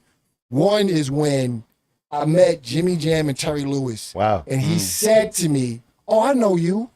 I was like, "What?" So your name gets around when you create No, heat. this is what happened. So my brother, Fred Crawford, love him to death. He was managing MC Light at the time. MC Light was, doing Light as a thing. rock. And this is the funniest story ever. We were at Jamie Foxx's house, right? Jamie Foxx and Fred Shout out was Jamie super Foxx. cool. And you can look this. Hey. You can look this up. You gonna see. You can see Fox this. to go. So we had Jamie Foxx's house. He lived in I think it was Tarzan or whatever. He used to have basketball games and the whole shebang at his crib. And Not that. one day we was in the back and it was me, Keith, MC Light, Fred, and he had a little BS studio in there, and we was playing around with it. And he was like, "Yo, do me a favor. I need y'all to come here every day and just make beats because I like the vibe." So we just like, "Okay, cool. We got a free studio, cool." So me, MC Light, and Keith, we go to Jamie's house. What year was this? What was this? 2004. Something like Okay. I graduated Place to be 04. that? Right. We go to Jamie's house and we just making beats. Because for Jamie to tell his story, like how he made it, and you were part of that. You know what I'm saying? It's so Right. crazy. Low The key. record, first of all, And if Jamie you look music at the is fire, album, too. Jamie's singing on one of the records. Jamie's music is fire. It's called I Know Where Home Is. Jamie's singing on the record. Dang. So Jamie, funny dude, we making beats. Light is dope. Let me tell you about Light. Light had a book like this, What? right? And we did the whole album in 1 week. Literally, we started on a Sunday. We had a deal on Friday for that album. Fred Crawford, my brother. And we would just play a beat, and Light would just start rapping. And next. That's what we was doing. It's like the manufacturing, Right. there. The whole time we doing beats, Jamie's telling us jokes. We're like, bro, we're trying to raise. Yo, come here. He started telling me, da-da-da-da-da. And Because he's inspired. right, he just said, The beats got him inspired. right. So we doing the whole thing, and we do the whole album in his house, literally in 1 week. That's tight. You took advantage of that studio. Yeah. It was an okay studio. It wasn't really. I was My man about to say, Brains was started it a working dope? with him after that. My Okay. man Brains. You gave him some hooked him knowledge up. on- Yeah. Yeah. But so I'm saying that to say when listen, I'm saying that to say my last story. Wait, your boy Brains Brains gave Jamie Foxx the knowledge. Yeah, but the studio part. So when we did that album, we got nominated for a Grammy. So we had to go to the Grammys. What? So I'm in the Grammys. It's me, Light, and Big Fred, and we go to the back. And Light is standing there talking, and then Fred goes, "Hey, this is Gerard from Mad Fun." He said, "Oh, I know you." Dang. I'm looking at him like, "What? You did the ba ba ba?" I said, I'm looking at him like, "What? Dang. Like, you know who I am?" And Fred, I'm like, but he listened to the album, and he knew our name and the whole thing, and he knew the music. Some people Both really of them, love the Jimmy Jam game. and Terry Lewis. They That's tight. really love the You- game. You can Yeah. definitely, you can say that you Real have recognize a real. gift, man. You know what I'm saying? Everybody recognize that gift. Well, And now that you passing on to your yes. So this guy. too, So let me tell you the story that you read. So they gave us a whole. right. So one Terry. day, this guy Yeah. plays basketball since he was 8 years old. Played elite basketball, played with my man Kenny Smith, aim high. Tallest guy on the team. BC, 6'6". Is 6 or 6 Can I tell the story? No. Oh yeah, you know. Yeah. Tell your story. Okay, all right. Yeah. You took a majority No, of you the can't time. tell. All right. So, I was about 10 years old when I joined the AAUT for Kenny the Jet Smith. Of course, y'all should know about him if you know basketball. Kenny the Jet Smith. I was the tallest one on the team, but I was also the oldest one on the team because majority of them were like 3 years younger than me. Right. 3 years younger than me. So I was the tallest one on the team. And I was always the guy who was the big man. From the age of 10 all the way to high school. I was always the big man. And I was so used to being the big man. So you was Shaq. Basically. No, I was more like He's my AD. I was more like Kevin Garnett. Kevin Garnett. That's what I was gonna say. I was more like Kevin Garnett. That's one of And my I was favorite skinny, but I basketball was players. tall. You know what I'm saying? So that was Did you me. have a So- mindset too? Huh? You had that Kevin Garnett mindset? Well, it was a Shaq still, Okay. but I still know how to do, Yeah. I still know how to move as a big man. But Yeah. I was like that from the age of 10 all the way to high school. By the time I was a junior, that's when I really got my hands in music. I was 16 at the time. And from that point, of course I started making music on GarageBand.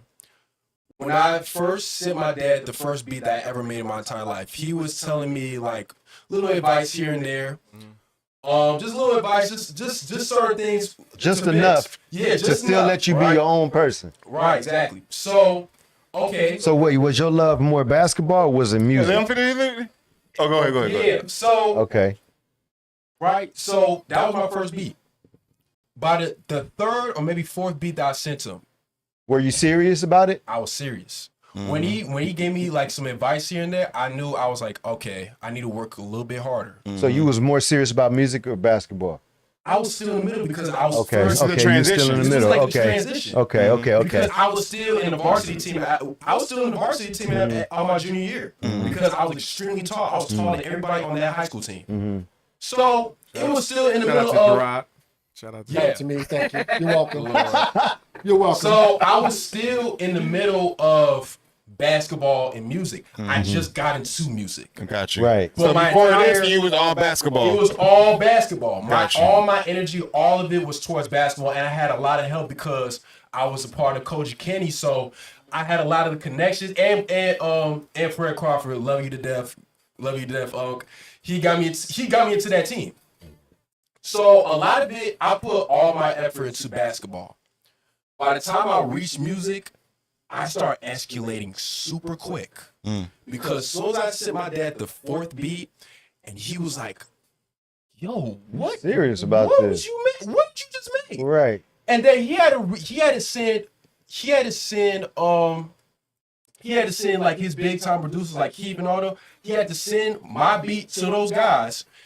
And he was like asking them a question. He's like, am I tripping? Or Right. did my son just make that? Right. And they were all saying, like, you ain't tripping. Your son Right. It's the truth. is gifted. So, so It's not like just anybody just making a beat like, oh, I'm just saying, no, it really was You something. know It what was was really something. and Right. it was so shocking. Let me tell you why.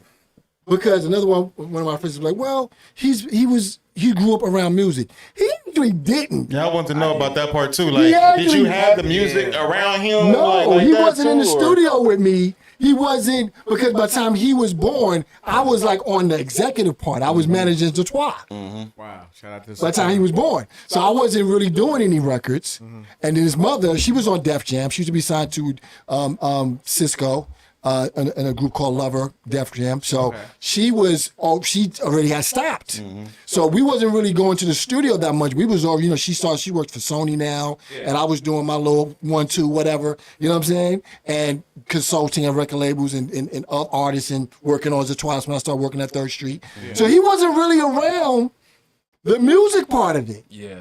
I wasn't. So I was in the studio when I was young. Yeah, he was little though. When my mom was singing, like ghost stuff. Like I was in the studio for that, but not with my dad. Yeah, right. I think those Not with my sponges, though, you know what I'm saying? 'Cause you don't know what your kids are really into. You be like, oh, damn. So when he set the beat, I was like, first of all, like, how you do this? Oh, well, actually, like, did y'all have a studio at the house? No. Listen. Okay, so you didn't have a studio at the house. No. This was all in the mind. So yeah. This was all in the mind. I just create stuff. It was So you all got in a the mind. MacBook? You I got didn't- GarageBand no on my MacBook? It was all in the mind. He didn't have nothing. I didn't have nothing. No, my dad has not taught me nothing. Nothing. Wow. Nothing. That's why you- He did it all. That's what I'm saying. Like, even That's not why you having a put studio- emphasis- all on my own. That's why you put emphasis on. He told me a little here, a little there, but it wasn't like. Yeah, because remember, The bug bit him, period. Like, Right. what he's saying. And Like, the stuff that he told me, it was structure. yeah. It was about Exactly. structure. It wasn't about me being creative with my music. It was about structure. It's just about being creative and having your own thing, do your own thing, period. Literally. You was giving like life advice, and you was just Yeah. applying it to whatever you did. I was just like, dude, because like I was telling them earlier, when I found out that my boy Trey Patterson, he taught me a long time ago, like when you're going to give criticism, first thing is if an artist would come to me with a song or a beat, I would say, is it finished? Is it done? Because if it wasn't done and I critiqued it, I could have fucked it up. I could have told you something that would just made it whack. Right. You know what I'm saying? Or I that could have told you something that would have made it incredible. Yeah. But it would have been you. Right. So normally I say, is it done? And then they'll say, yes, now I can critique it. Because now I can give you some valuable information, I think, that will help you get Which to is make dope a because it's like you got an A&R in your home. Like, you know what I'm saying? Right. So he already knew, you already kind of learning how an A&R lists what he's listening Right. for anyway. So Right. you at least getting that kind of knowledge from Pops where it's like, all right, if I'm going to trust anybody's judgment, I'm going to trust my Pop, but I'm going to make sure my shit is finished first. You know what I'm saying? I don't never argue. Look, I argue with my dad more in basketball more than music. Music is like, he been in this in the game a long time. He Jordan. So, He Jordan. you know what I'm saying? Like he's literally Jordan. So I can't. Like I'm learning. I'm Jordan. No, for real. He Jordan, man. No, for real. So it's like I can understand it because my dad been in that position before. He done it. He done it all. He been a producer. He been an A&R. So I learned a lot. I learned a lot quicker with my dad when it comes to structure. Me being as a creative producer, he has not taught me not one thing. For sure. So you said I didn't go on no YouTube, no handbook. It was all in my mind. I don't go on And it's YouTube. so right, I'll just cut you off, son. So he did that, right? And I was like, okay, I want to be a proud dad. I just want to make sure I'm not tripping. Right. Because I feel like I'm tripping right now. because I you need to be, and this is you why I like didn't listening want to to his be shit. I'm a biased. dad too. I got 2 daughters and a young son. And you know, and so I'm putting them in sports and shit. I'm not forcing anything on anybody. So it's like I like hearing the dad stories because it's like I'm hearing his approach with you. Like it don't sound like he forcing music on you. No, not at all. So like him saying like, I just want to know if my son is actually, am I being biased because it's my son? So let me play some other ears and let me see what they hear. And that's exactly what I did. And they all was like, who did this? I was like, gee, they was like, for real? To the point where my boy Keith Knox did not believe us. He flew all the way to LA, Really? yes. To the studio and said, play that shit. And he started playing it, and his face was like, I got the pictures and everything. He couldn't believe it. He was like, yo. And all he kept looking at me was like, how? Right. I was like, I don't know. It's just in you, I bro. don't I know how. was just He playing was beats. playing banger after banger after banger. And that's what I was asking you earlier. You were just loaded. You was already loaded up by the time you was showing Pop shit then. Yeah. Cause like you had like you know. Because we all grew up listening to hip hop. Okay. For me, I always grew up listening to hip hop. So by the time I was a teenager, I can kind of understood. What sound you was like? What you was rocking with? Before I even touched a beat, before I even touched music, I knew what I wanted in my mind of how I want to create my own music. And by the time I even touched that phone, on GarageBand, I knew what I wanted to create. So that's the superpower right there, because when you said I could do the remix, you already had the beat in your head. I did. And so he already got the bloodline, bro, right there. So you tapped into that genetics like that. I already had the ideas in my head, and it even took me that long to even make a fire beat. So you get in this, it's there. It was the bloodline. That's it right there. Boom. Yeah, it was So y'all Damn. don't. So what I hear is when you're true to the game, like it's kind of, I kind of told Starr that, like when I first started making music with Starr, I'm like, man, I already can hear my sound. You know what I mean? I just need to hear the beats. Right. Y'all already hear the beats. Right. So it's not that you need the machines to be like, okay, let me see. Nah, you just already finding the know. sound. You find all you doing You is just need finding the the machine. Yeah. Right. Man. Right. And so the It's like- thing that he has, I was gonna say like just how you step on the court, right? And that Yeah. person just, damn, this nigga actually hitting everything in the bucket every time. That's how you came out with the production. Oh, most definitely. and, That's how and, I and, feel. and the You're thing, never gonna hear a trash beat from me. Just know that by now. well, he can come. You hear I like this? that though. Nah, that's I like that too. I told him, so there were things as an A&R I would see that producers would do, and I would be like, so there was a story I'm about to tell you guys. So when things were going down and production was getting slow, me and my boy, we was in the studio, we was making a beat. And we made this beat, and I said, yo, this is for Busta Rhymes, right? Wow. I put the CD in the mail, sent it to Violator. Didn't know nobody there. Didn't know Buster. Didn't know Spliff Star. Didn't know Mona. Didn't know Chris. Didn't know You didn't nobody. even know if it was gonna get to anybody. Didn't even know they was gonna get it, bro. And you knew where to send it though. Yeah. Put it in there. Put it in my hand. Prayed on it. Threw it in the mailbox, Oh my bro. god. It's like I'm throwing it in the walking fountain. down the street, Ventura Boulevard. My phone rings. Picks it up. Yo, man, phone. Who is it? Yo, it's Split. Split who? Split Star. Yo, you sent that beat? Nigga, that's the first single. What? Wow. Nigga, that's the first single. Nigga, just chill. Nigga, blah. Damn, that's tight. That's how God Yes. works.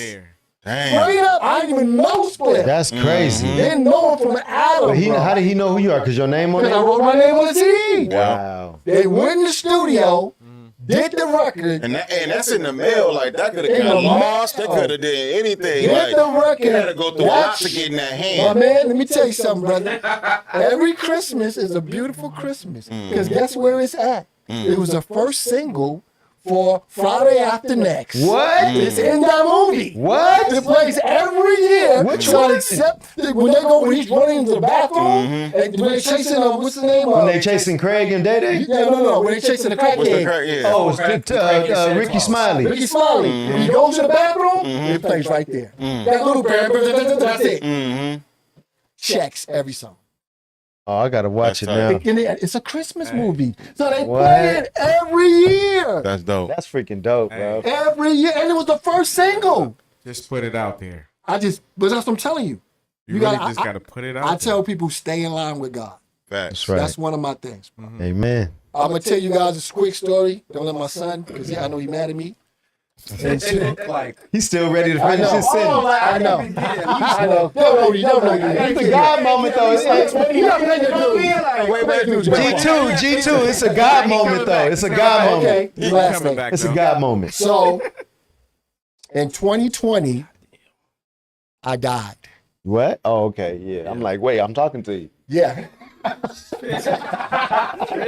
like, you said that so believable. I'm like, nah, bro, you here. Yo, You definitely not you're gonna gonna go. die right now. In 2020, I died twice in Dang. the hospital. Wow. My appendix burst, Dang. and my entire body was filled with Oh bile. my God. I didn't know it. I didn't know my appendix burst. What did it feel like? It felt like a horse kicked me in the stomach. Dang. I thought I had food poisoning, but my appendix burst and my body was filling up with bile for a whole day. No way. When I went to the hospital, when I got in there, they looked at me. I told them what, and luckily he was the one that told me, Dad, you gotta go to the hospital. yep. If he didn't say that, I You wouldn't would've have went to been the I'd have died. Dang. I literally would have died. I told it was like days before. It was like It was like I'm sorry. It was like the one day before. Yeah, day before. And I told my dad. I was like, cause I remember we was both eating like Panda Express. So I'm thinking it was coming No from more Panda. I think it was coming from the food poisoning because I'm thinking like the chef didn't cook well with the Panda Express. Some coulda did and it. It had to do with food poisoning. That's why he was. But it was poison. They got poison too. Yeah, I mean, yeah. So luckily I didn't catch it, but my dad he caught something from that food. Yeah, it was something in So it. I'm thinking like, so the whole day he was like in the bathroom a lot. Then he start coughing. Then he start getting sick and all that other stuff. Next, you know, that next day, I seen him. He was like his back was like all bent over, and he was walking very slow, and it was like very like weak. Dang. So I'm like, Dad, you need to go to the hospital. This is not looking good. You telling me like days before like you good, like you straight. You gonna make sure that this is going well with you. That next morning, it was like the day before school. My dad picked me up. I'm sorry, my dad, he woke me up and it was like 6 a.m. Yeah. He's like, your mom's gonna pick you up for school. And it was like COVID too. So I'm thinking he got COVID. So my dad, he was like, oh yeah, your mom's gonna pick you up for school. I'm gonna be going to the hospital. Just let you know, my stomach's hurting really bad. I'm not feeling well. And just that moment, I saw my dad. He was getting picked up by the ambulance on a stretcher. And I was like, dang, bro. And it was lucky that I did that. But you couldn't have Because if I drove. would have I could have driven. But it would But have if been I too would much have traffic. driven, they would have made me sit in the Oh, in the Emergency ER or an emergency ER. room? Yeah. Yep. But luckily, I called because even the ambulance, they said, "Oh, you can just drive up the block," and I was like, "Nah, I can't do it." Got in there, they rolled me in, and they got the roller X-ray machine thing. They rolled it over my stomach. The guy looked. He looked at me. He said, "Oh, we need emergency surgery right now." Immediately. I said, "You mean that?" He said, "No, right now." They ripped my clothes off, bro. Ripped my clothes off, put me in the thing. You was out. Bro, I died. Yo, you flatline? Boop. Died. There's a whole other story. EEAD. Dead. Right? I'm going to tell you guys this. I don't care what nobody tells you. There is heaven. Absolutely. It's absolutely a heaven. Absolutely. You saw it? God I is was there. real. You went? I was there twice. Dang. I was literally. Now, it's a long story before that, but all I can tell you is this. What did you see? So, a friend of mine, her name is Leslie, she told me something before, a long time ago. She said, Gerard, me and you could pass away, and your heaven could look like a different heaven. We could be in the same room. So my heaven is the beach. Your heaven is Hawaii. When you see me, I'm in Hawaii. When I see you, you're at the beach. We're in the same place. We're in heaven together. I looked. All I remember is 3, 2, and I see my hands. 3, 2. That was them They're in the counting. hospital room Counting 3, 2. for you to go to sleep. Yeah. So I see my hands, right? So I'm like, okay, cool. Now look, and I see sand. Then I go, and I look up, I look around, I go, huh? You knew. There's another story because I saw heaven before. God showed me heaven about a year before that. You had a vision.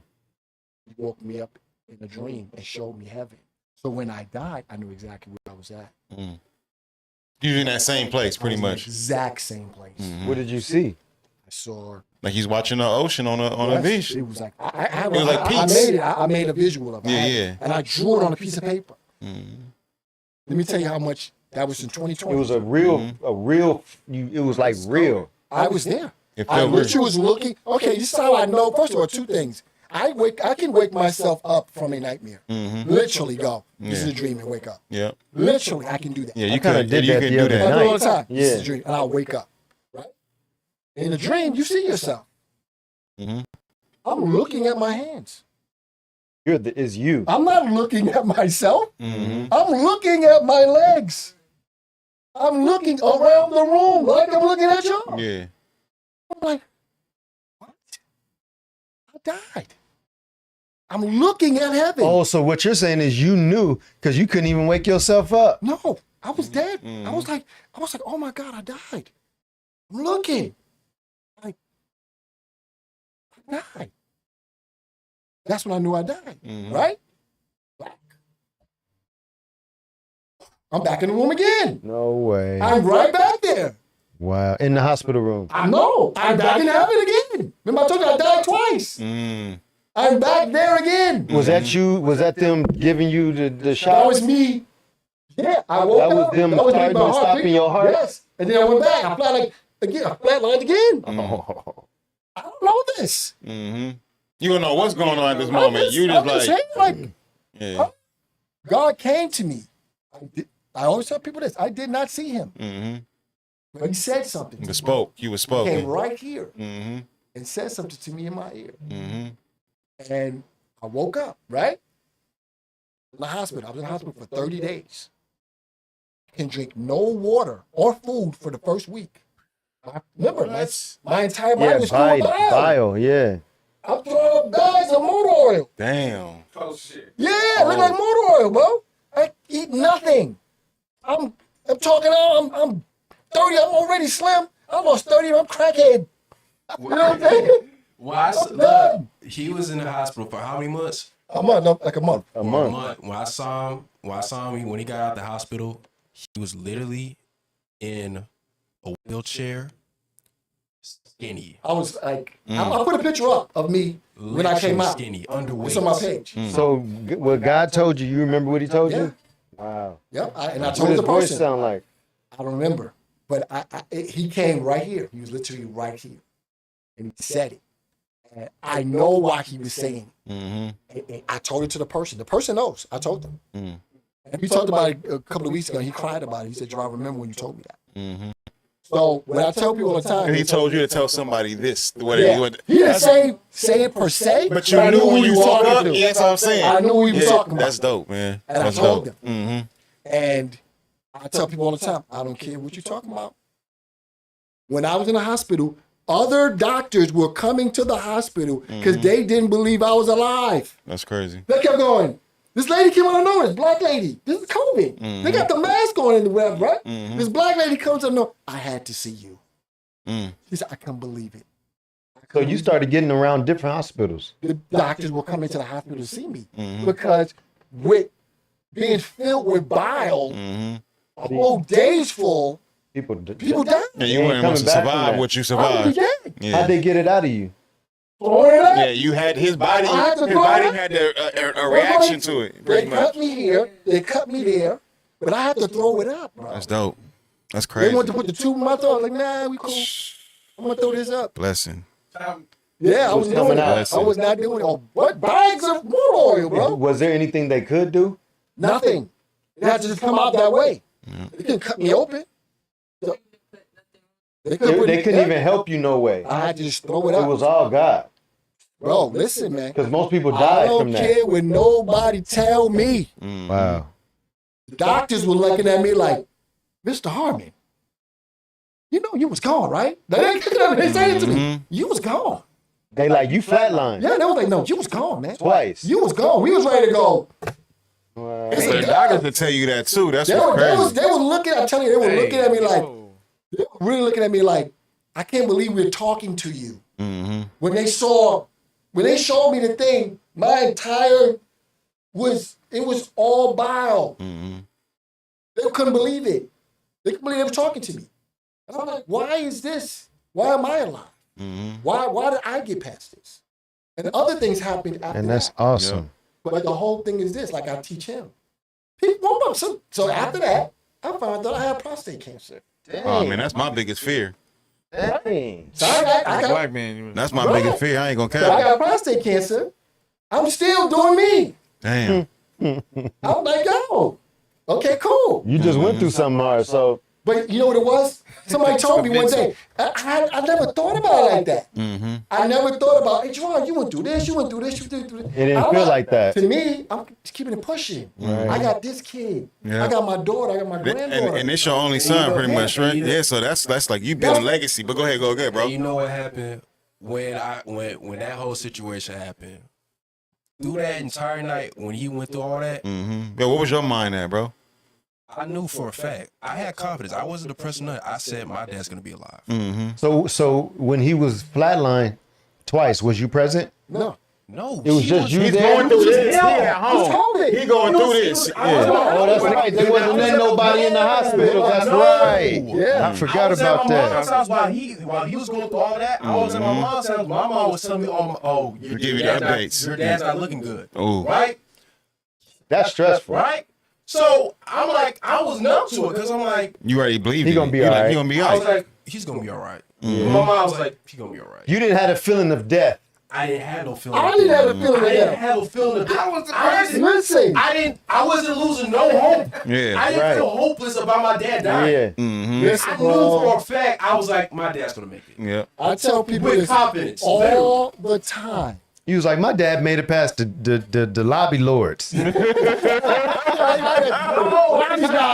lobby guys. Listen, I'm gonna just keep it 100 with you. Listen, God is the realest spirit you can possibly name of. Facts. And literally, God gave me the literal confidence that my dad was gonna make through it. He was gonna make it. He was gonna make it. Even though you feel like you was gonna lose hope with him having all that bile and through his entire body. I was like, You know what, man? I was super numb to it. I'm like, he's not gonna die. My dad told me today, he said, man, when my pops passed, you know what made me not sad? He said the Holy Spirit gave me comfort. It gave me He was confidence. like, and then I had a death, last Sunday, somebody passed Didn't close talk to about me. that. And my pops told me today about that too. He was like, man, the Holy Spirit, I just felt him. And I don't have that same sadness that everybody be having. So it's real. God will No, for give sure. you that armor that you need, that knowing. Like one thing I can compare to that, and it's different because I'm more or less on your end of this. Like, and I tell everybody this story, and it reminds me of what you're saying right now because I have that same confidence with my son. That's why I'm big on him being so special, bro. That's why I love how hearing your pops talk about you because, like, my son, I got two girls. My oldest girl is 15. My middle one is 11, and so my son. He just turned 5 on the 6th. What's crazy about it is I knew he was gonna be a boy the day she told me she was pregnant. And I just already had a gut feeling like he gonna be a warrior, he gonna be special, all this shit, right? My first, and he gonna be a boy. We find out it was a boy. So my gut already since day one, I felt connected to my son, right? So then it comes to when he was born, 2020, COVID. Right? So she's about to have birth. We had to induce her because, complications with him. Turned out he ended up being a NICU baby. Like he wasn't breathing, all that stuff. She paranoid like a motherfucker. Like me, something just told me like you saying about your pops, bro. Like, he gonna be good. And I probably only shed a tear one time leaving the hospital, but that was the only time. Everything else, my son was in NICU for 30 days. And it was days and times where they be like, oh, we trying, we seeing he's not eating. He's like swelled up, got all this stuff in his lungs, like, and it's just crazy. But my faith kept telling me, my God not gonna give me my only son to take him away. Exactly. You feel what I'm saying? And that's probably what you thinking about your dad. Like, he ain't gonna take my pop. And I'm telling you, and so I never cried, not once, only cried that one time, those 30 days, I knew, regardless of if it was good or bad, I knew he was gonna make it. And to this day, once again, he's 5 years old, he a warrior, he a boxer, a basketball player, he wanna do everything. He loves superheroes, all that. And to this day, I'm like, that was the biggest gift. Cause what's crazy is he was born on me and his mom's anniversary day. So it was so many things that it was like, God, you not about to. This is actually a test for my son more than me. I mean, you probably tested my faith, but I feel like it was more or less testing my son's strength. So at that time, just to hear y'all story on that is just like, yes, I'm a believer just like y'all. Like God is real. Nobody can't tell me nothing, man.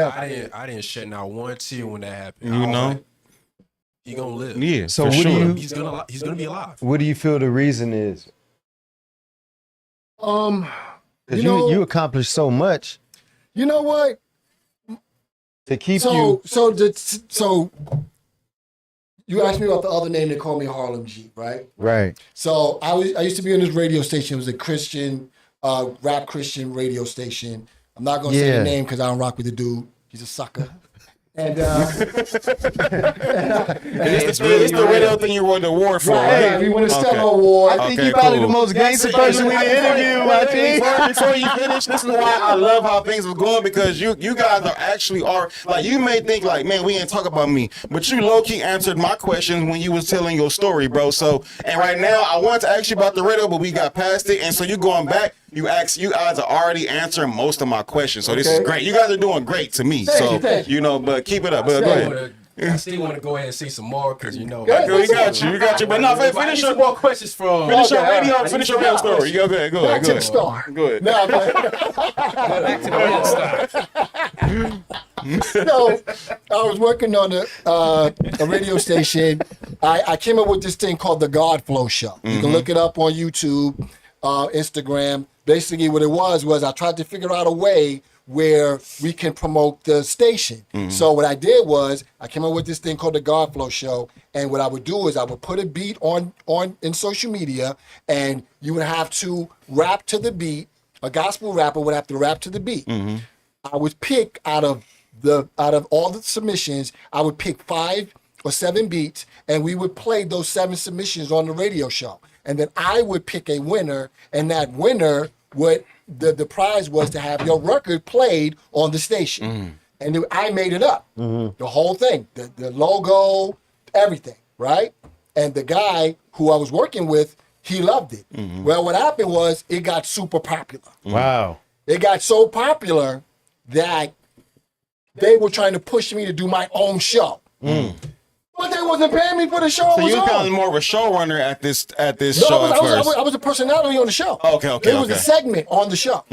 So it was called the God Flow Show. And it was just a segment where people, I would throw the beat up there. Everybody, I mean, when I tell you a lot of these prevalent gospel rappers that you know now was on this. Yeah. They were on this. So they gave me the name Harlem G. So, because I'm from Harlem, and my name is G. Right? So when I got on the show, I was like, they said, Gerard, it's a Christian show. We want you to come on the show. It's about gospel rap. I said, but nigga, I curse. And he said, well, just don't curse. I said, okay, cool. So I go on. And I was the only one that had entertainment background. Right. A real history. Right, history. So the show was dope. It was dope. We, on our very first Stellar Award, we won. We beat radio stations that was online for 10 years. Wow. We beat them. But jealousy came in. Oh my Guy God. got jealous. But what I was telling these artists was, and back to your point, what you thought was your blessing was actually mine. Right. It was your time. It was my blessing to see you blessed. I helped. God helped me put you in a position. Give you opportunity. Open doors. So you thought it was your blessing. That was actually my blessing to see you blessed. So that's how I help people all the time. Yep. All the time. People call me all the time. Yo, G, boom, boom. And I tell people, you know why I do it? Because I can. Yep. Wow. That's it. Yep. You said that you found your purpose within doing all these things, you know what I mean, that you're doing. Like it was this, you finding your purpose in like blessing others. You know what I mean? It's always like hearing you always been helping people like through your story, even with music. The remix. Right. But you don't even know that. I wasn't thinking about it like that. Exactly. I was just like, Yeah, because that's how I think. I'm not, like I tell people, I'm not an industry dude. Like I don't play industry games. Right. And my boys will tell you, my guy Troy Pay, he'll tell you, like, it ain't no 3-4 days for Gerard to get nothing done. It's probably gonna be 20 to 30 minutes. Wow. I don't play those games. Yep. Because I died. So in my mind, Any we day ain't got could be your tomorrow. last. Yeah. We don't. We don't have tomorrow. My grandfather say, here today, gone today. Promise. Somebody That's gave all I me this. think. We Not don't here have- today, gone We tomorrow. don't have tomorrow. Because there was nothing in this world would have told me I was going to die that day, bro. Nothing. Wow. Even when I was in the hospital, Right. there was nothing going to make me. I never thought, oh, I'm going to die. The after leaving Panda Express, Should've you told would have you been that in you the was hospital gonna- for 30 days. Well, that Panda Express was going. That was a Well, big it wasn't Panda indicator. Express, though. I mean, I know that, but I mean, like, It was- even who thought that Right. day, that all that stuff would have happened after that? You just going to eat some chilling. You didn't, not saying they did that, but after that day, all this stuff happened. I would have known, you know, the law. No, We might need a sponsor. You know what I mean? When's the last time you had No, I just had Panda more. today. I'm fine. I love Panda, but Yes, that's sweet. Plus, it was an appendix, bro. Yeah, Let's exactly. think It was about just- the appendix. Mhm. Let me guys understand this. That can happen to anybody in this no, room. for sure. Like that. Yep. You know what's You just be walking down the street, boom. Yeah. Yeah. It happened to my sister-in-law, Wow. Kisa. Her pennies, How bro. was she? She okay? Yeah, she's fine. But that's what I'm saying. I had to tell her. That can happen to anybody, bro. So you That's what I'm saying in my mind. We never think about our appendix. Nah. That's not even a thought in our mind. What's that? Yeah. Except when you hear people say, "I'll have You my hear appendix somebody else? removed." Exactly. I'll have my appendix removed. Exactly. You never think about your own appendix. You're right. And that's what happened. So my point with me and him is I tried to raise him to understand that you're your only limitation. You can always figure something out. Yeah. Always learn to pivot. It's funny because when I called you, it's like that occurred to me without you even telling me that.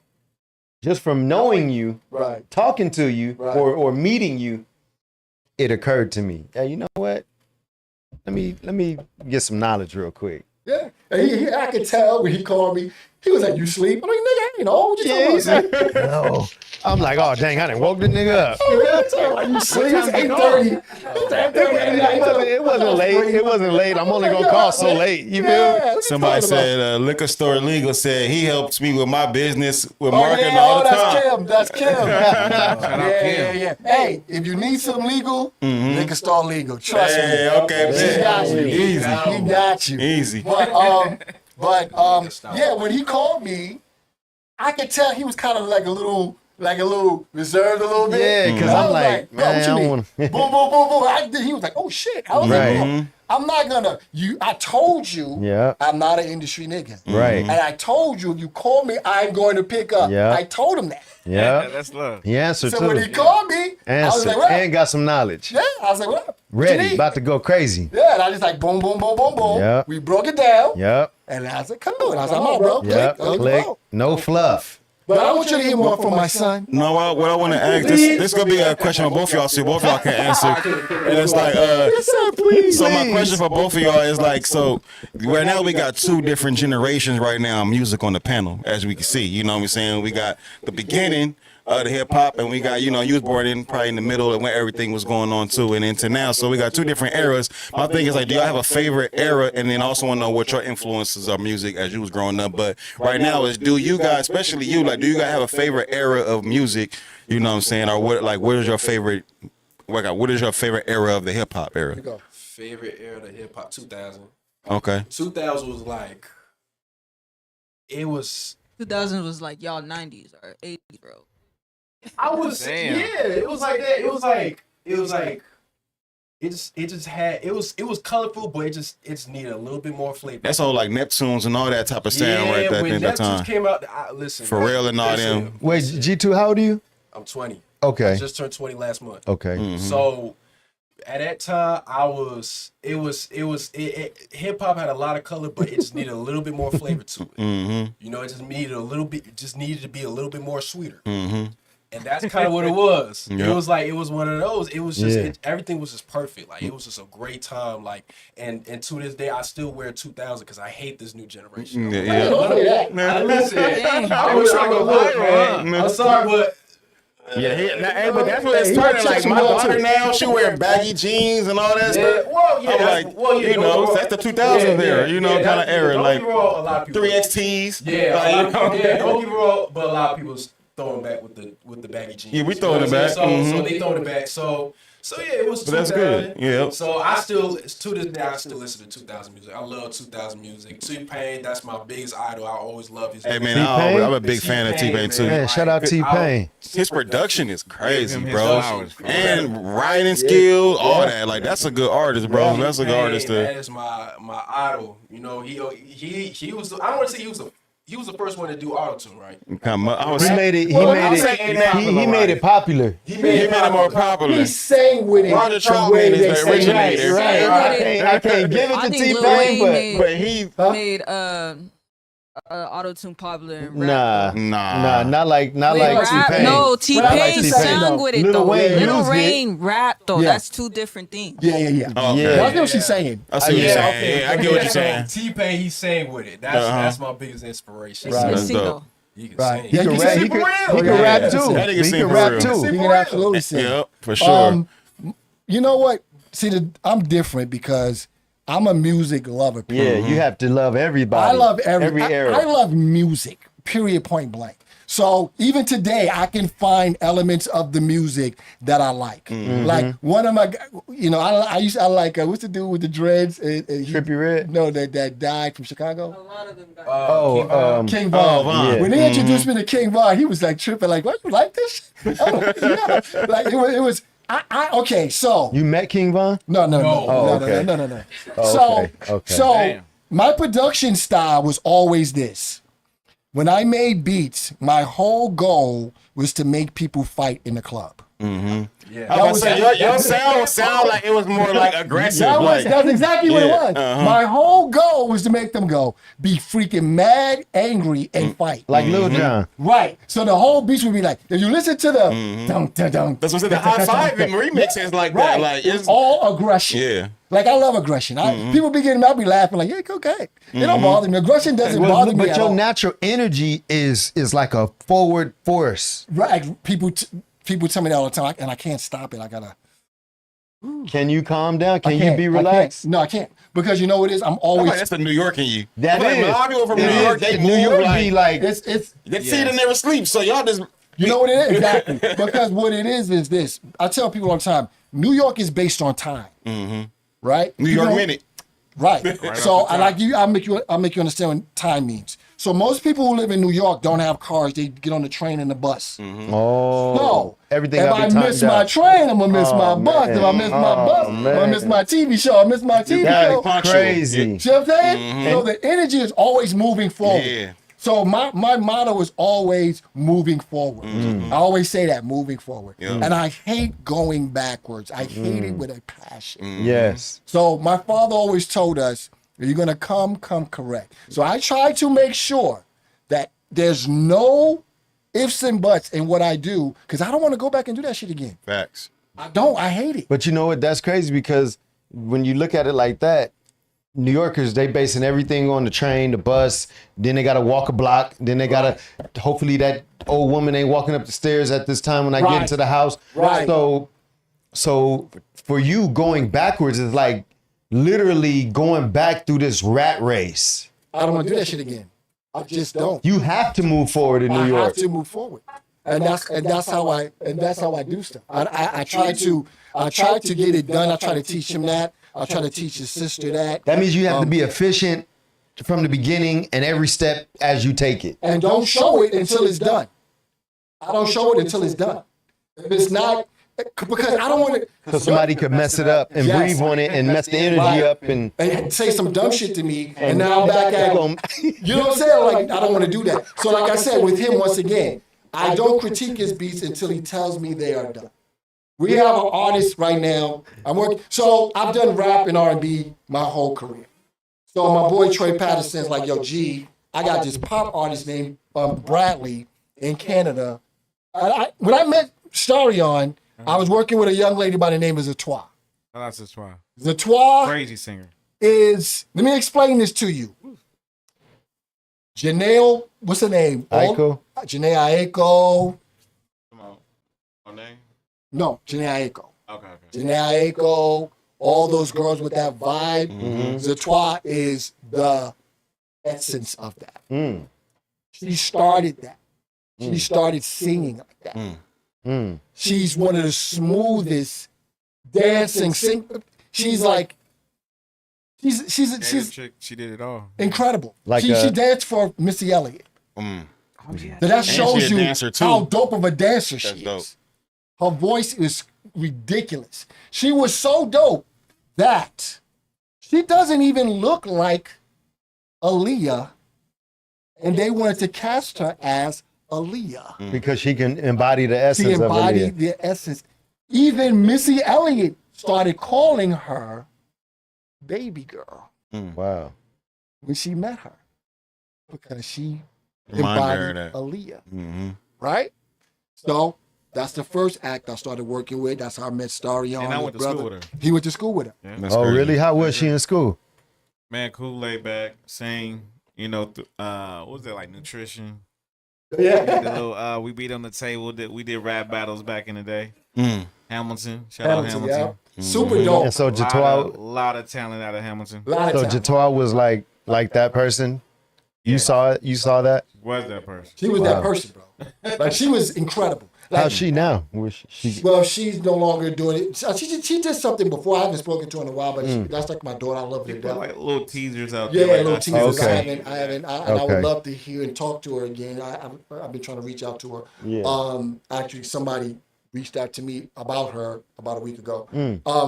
And I've always done rap, R&B, hip hop, whatever. So Troy Patterson of Third Street Music Group, he has a pop artist in Canada named Bradley. He goes, G, I want you to do this. I'm like, bro, I don't know nothing about no pop music. You can do it, G. But I you love know music. You can. And that's why he did it. He said, because you love music. Right. I know you can figure it out. Right. It took me 4 years. This guy, okay, so Troy Patterson is the guy who brought Mario into the game. Braid my hair. Oh, Mario. Yeah. Mario. He was signed to Troy. So Troy has done A&R. He's done a lot of. He has a big. I just seen Mario at The little just thing. seen him. Yeah. At At the studio the other day, right? Not the studio. I haven't seen him the other day. So Driving. long story short, they got me doing Persian this, Square. right. They got me doing this kid Bradley. Bradley is a white Canadian kid doing pop music. It was 4 years before I can get one record. Or yes, for one record. 4 years. One record. It took 4 years. My What? man Joe Capo, my man Mike B. Witt, they wrote they did the thing. When you hear this stuff, bro, but it Why did it take so long? What was the because reason? this you got to understand this guy. Troy Patterson is a song guy. Remember, Let Me Love You. You Can Let Me Love You. That was #1 on the radio for months. No, for sure. It almost beat, I think, Elvis. That's one of his biggest songs. That was the biggest record. So this is a song guy. So all the records have to be, stellar. So that's where I'm at right now. Okay. And it's because I love music. Back to our original thing. Yeah. So I It's kind of hard for Bro, you to pick that's an era. that's crazy. Because you're just 4 a fan. years. Yeah. That's a test within itself Trust me, it was, bro. on both sides. Trust me. But when you hear this White Boys album, bro, when you hear this album, 4 years. listen, man, I'm going to tell you this. Y'all going to hear these words from me. I'm getting cocky. I'm going to tell you this. Come on, New York. Harry Styles got a problem. Ooh. Ooh, watch out, Harry. You got You gotta get some production on there, bro. You got one. Oh, okay. Yeah. He like, modest. No. When you hear this, you're going to be like, Harry, you got a problem. oh, you got Ooh. a problem. He that serious, You bro? got a problem, You got a Harry. problem. Damn. Harry, He got you a see it? problem. Wait, which camera put that? Right there. Right there. Right there. Harry, you got a problem. Harry Styles, you got a problem. I'm telling you. You got a problem. Solve it. That's what my thing with music is. Yeah. I just love music. I can listen to anything. Literally anything. And I'm going to hear the musicality. And I got to give props to his mother. She's a singer. His whole family on her side, brother Kanjo, Kisa, Kim. There's in a group called Royalty Kenji. Their mother, their father was in a group called the Heart. Was it not the Fire Heartbeats? The Young Hearts.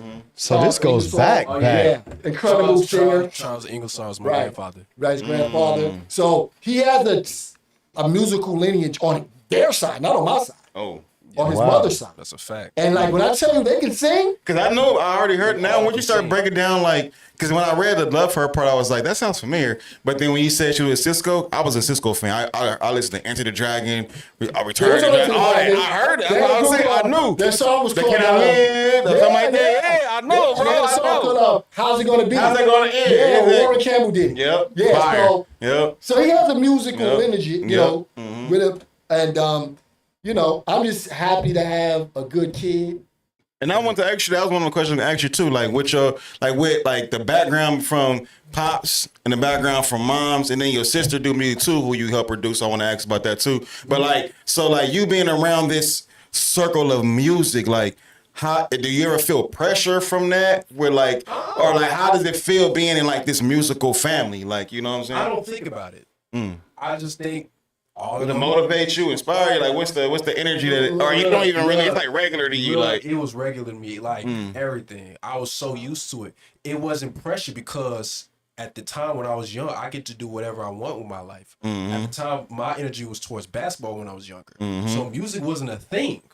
Music wasn't a part of my career or something I wanted to do until later when I was 16 and I made the beat. But music was like, okay, yeah, like my family, they all do music, but that wasn't. But you like, I do this. Yeah, Like, I you do like, this. Yeah. That's like me, because in my family, I was the only person doing music. Everybody was sports. My dad coach. Right. My brother was track, football, blah, blah, blah. And music was my thing. It was Right. like, they like, well, why don't you want? I'm like, man, that's cool, but this my shit right here. You know what I'm saying? So that's why good. that's why I was more sticking to. Yeah. That's why I was more looking forward to. I was more looking forward to basketball more than Going to music. the league or something like you Yeah, think on that. that's it. Everybody wanted a basketball dream to go to the league. Everybody wanted to go to the And NBA. he had some situations he could have played some overseas basketball. I'm just mad because I'm looking at your legs and they touching the ground, and I feel like I can't even touch the ground. You don't even need a chair. You just Right. swinging my feet. I'm looking like, dang man, like Like my let me dad sit said, up straighter. Like my dad said, it's all genetics. You know? it's all genetics. You know, Even the production. Everybody, everybody on my dad's side, they all over 5. They're all tall. wow. So it was It was expected that I inedible. was gonna Like, be yeah. that hype. Right. So, but yeah, like I said, yeah, it was more. I didn't pay attention to it. I didn't think, oh yeah, like the music gene was going to be passed down to me. Right. I was thinking like, oh, I like basketball, so I'm gonna stick to it. Right. But as soon as I got into music, I'm like, It clicked. It Light clicked. switch just turned on. it clicked, and I was like, now I have a lot more love towards music because like it didn't even take that long to really figure out what I need to do. Right. It didn't take It me just that long flowed. to- It flowed out of you. It's just flowed. like a I'll river. tell you this, he's better than me when I was 17. Like, That's what I want to say. oh yeah, he was. I'm I like, have a kid. You know what I'm saying? He's better this than me. nigga better than me. But see, you got the essence of the beginning of hip hop inside of you. That's way different. So I was like, yeah, so yeah, But I like was dope. yeah, he was dope. He was dope. I didn't have to say that out loud. Yeah, so mad so drunk. it was like I said, it just didn't. It was just natural to me. I didn't pay attention to music. Yeah. So you being like, so you 20 now, you started when you were 16, so that was that 4 years you locked in. Like, so now are you like full into music? You not leaving basketball? Or are you balancing it right now? Like you still want to play ball? Like what's your, like where you at right now with As it? of right now, I'm 90% music, 10% basketball. Wow. I love that. That's dope. Because you found what you love to do. I have so much confidence in music now. I was like, what is the point? Right. And to keep it real, none of it, like my dad said, you got to be a business in this music industry. You got to be a businessman more than an artist. So I put school first before anything. That matters more. If you could be the biggest artist in the world, making lots of money. But once everything fall down, what are you gonna do after that? Where your money at? Where's your money at? Yeah. Right. What you gonna do with it? Once Plan A crashed, where's Plan B? So I make sure that I put school on top of everything before I even get back to music. We doing a project. So he's doing 3 different projects at one time. He's doing a club project with a club DJ. It's like a Euphoria type. No, I don't want to say Euphoria. It was like a dance. It's like a dance EDM. Dance EDM music. Right. That's He's doing that. He's Showing doing, your range right there too. I do it all. That's You can do it all. dope. You're not just hip hop or R&B. Like That's you why I got. said, the guy. You got guy a bag. Bradley, It's a pop. I don't want to say He's it's got a pop record on it. It's a pop record. It's a pop record.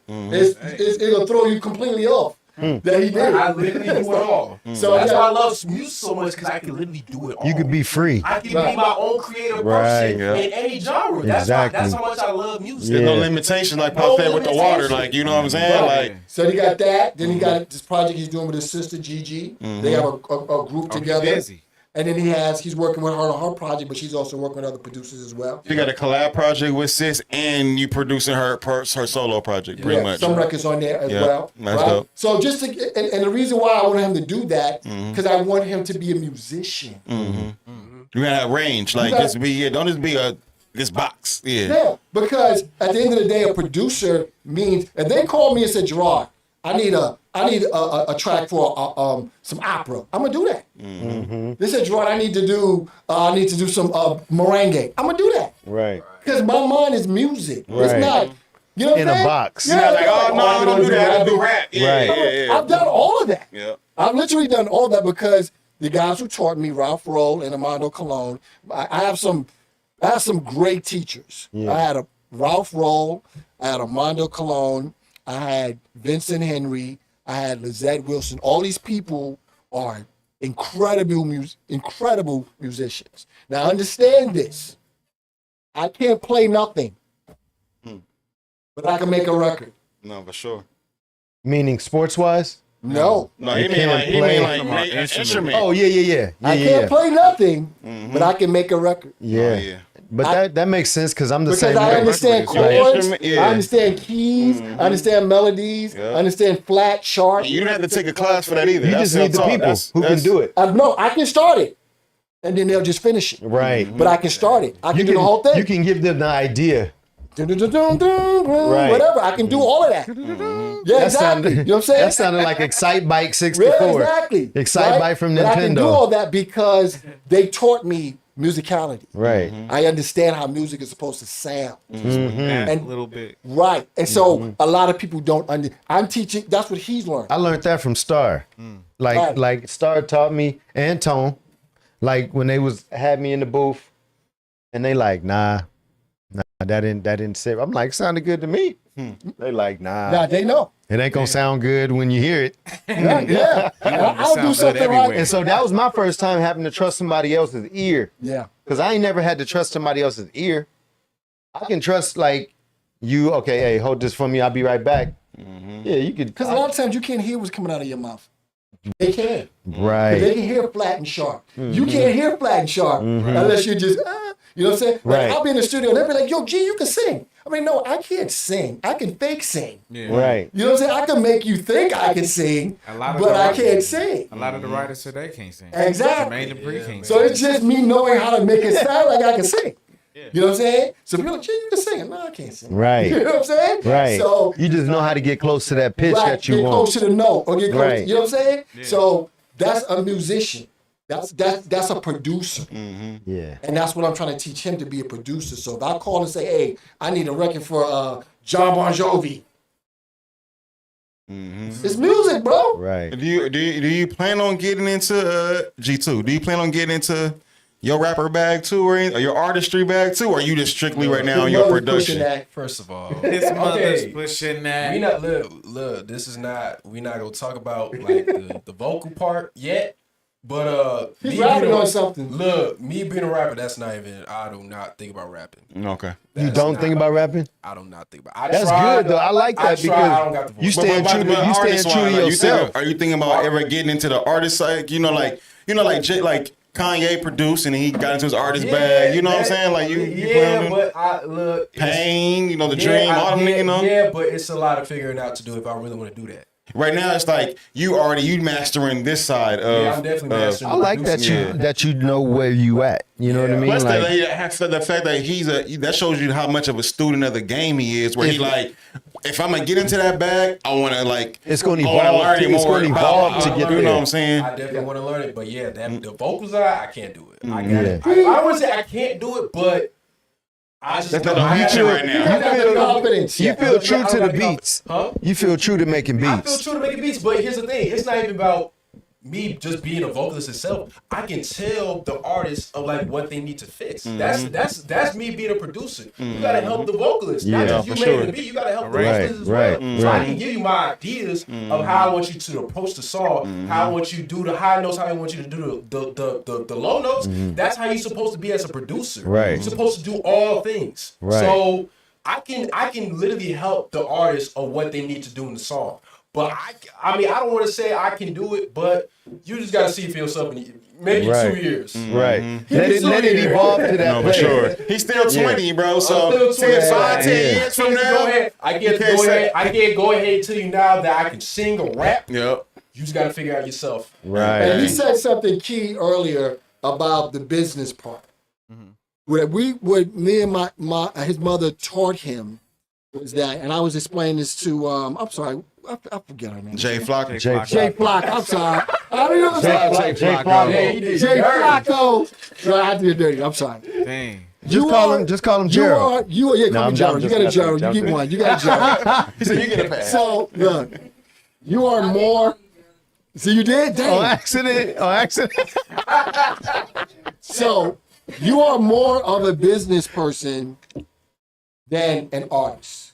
And I'll give you an example. At this given moment, yes, too. Yeah, You got I'll to. give you an example. When you wake up in the morning, you're doing business. Yeah. When you're going to the venue, you're doing business. You get on the stage and perform, then you're the artist. Then you're the artist. You That's get off it. the stage, you're doing business. Right. You do more business Yeah. than you are an artist. That is so true. Right? So is it harder for artists? Is it hard? Do you feel like it's hard for introverts to be, handle the business side of things? Because like, how I'm trying to say this, because like you said, like it's hard to be an introvert, and then when you gotta do so much communicating with other people and networking and all that stuff. Like you said, only time your artist is on stage. When you off the stage, you doing it, especially right now with social media. Like you gotta be on your phone, networking, plugging your stuff. Busy, you ain't got no other choice. It ain't no. It's like Well, I'm it's here from business. Jay Flock. That's your name, right, Taylor? Okay. Oh, Yeah. yeah. No, I tell you from an introvert perspective. I've always been an introvert. Like, it's not even on. There we go. Oh, we back. God. He was talking, guys. I was like, why? All right, no, but from an introvert perspective, I've always been an introvert. I've always been in my room, sheltered. So working with Starr for the first time, I wasn't really, communicative, very to myself.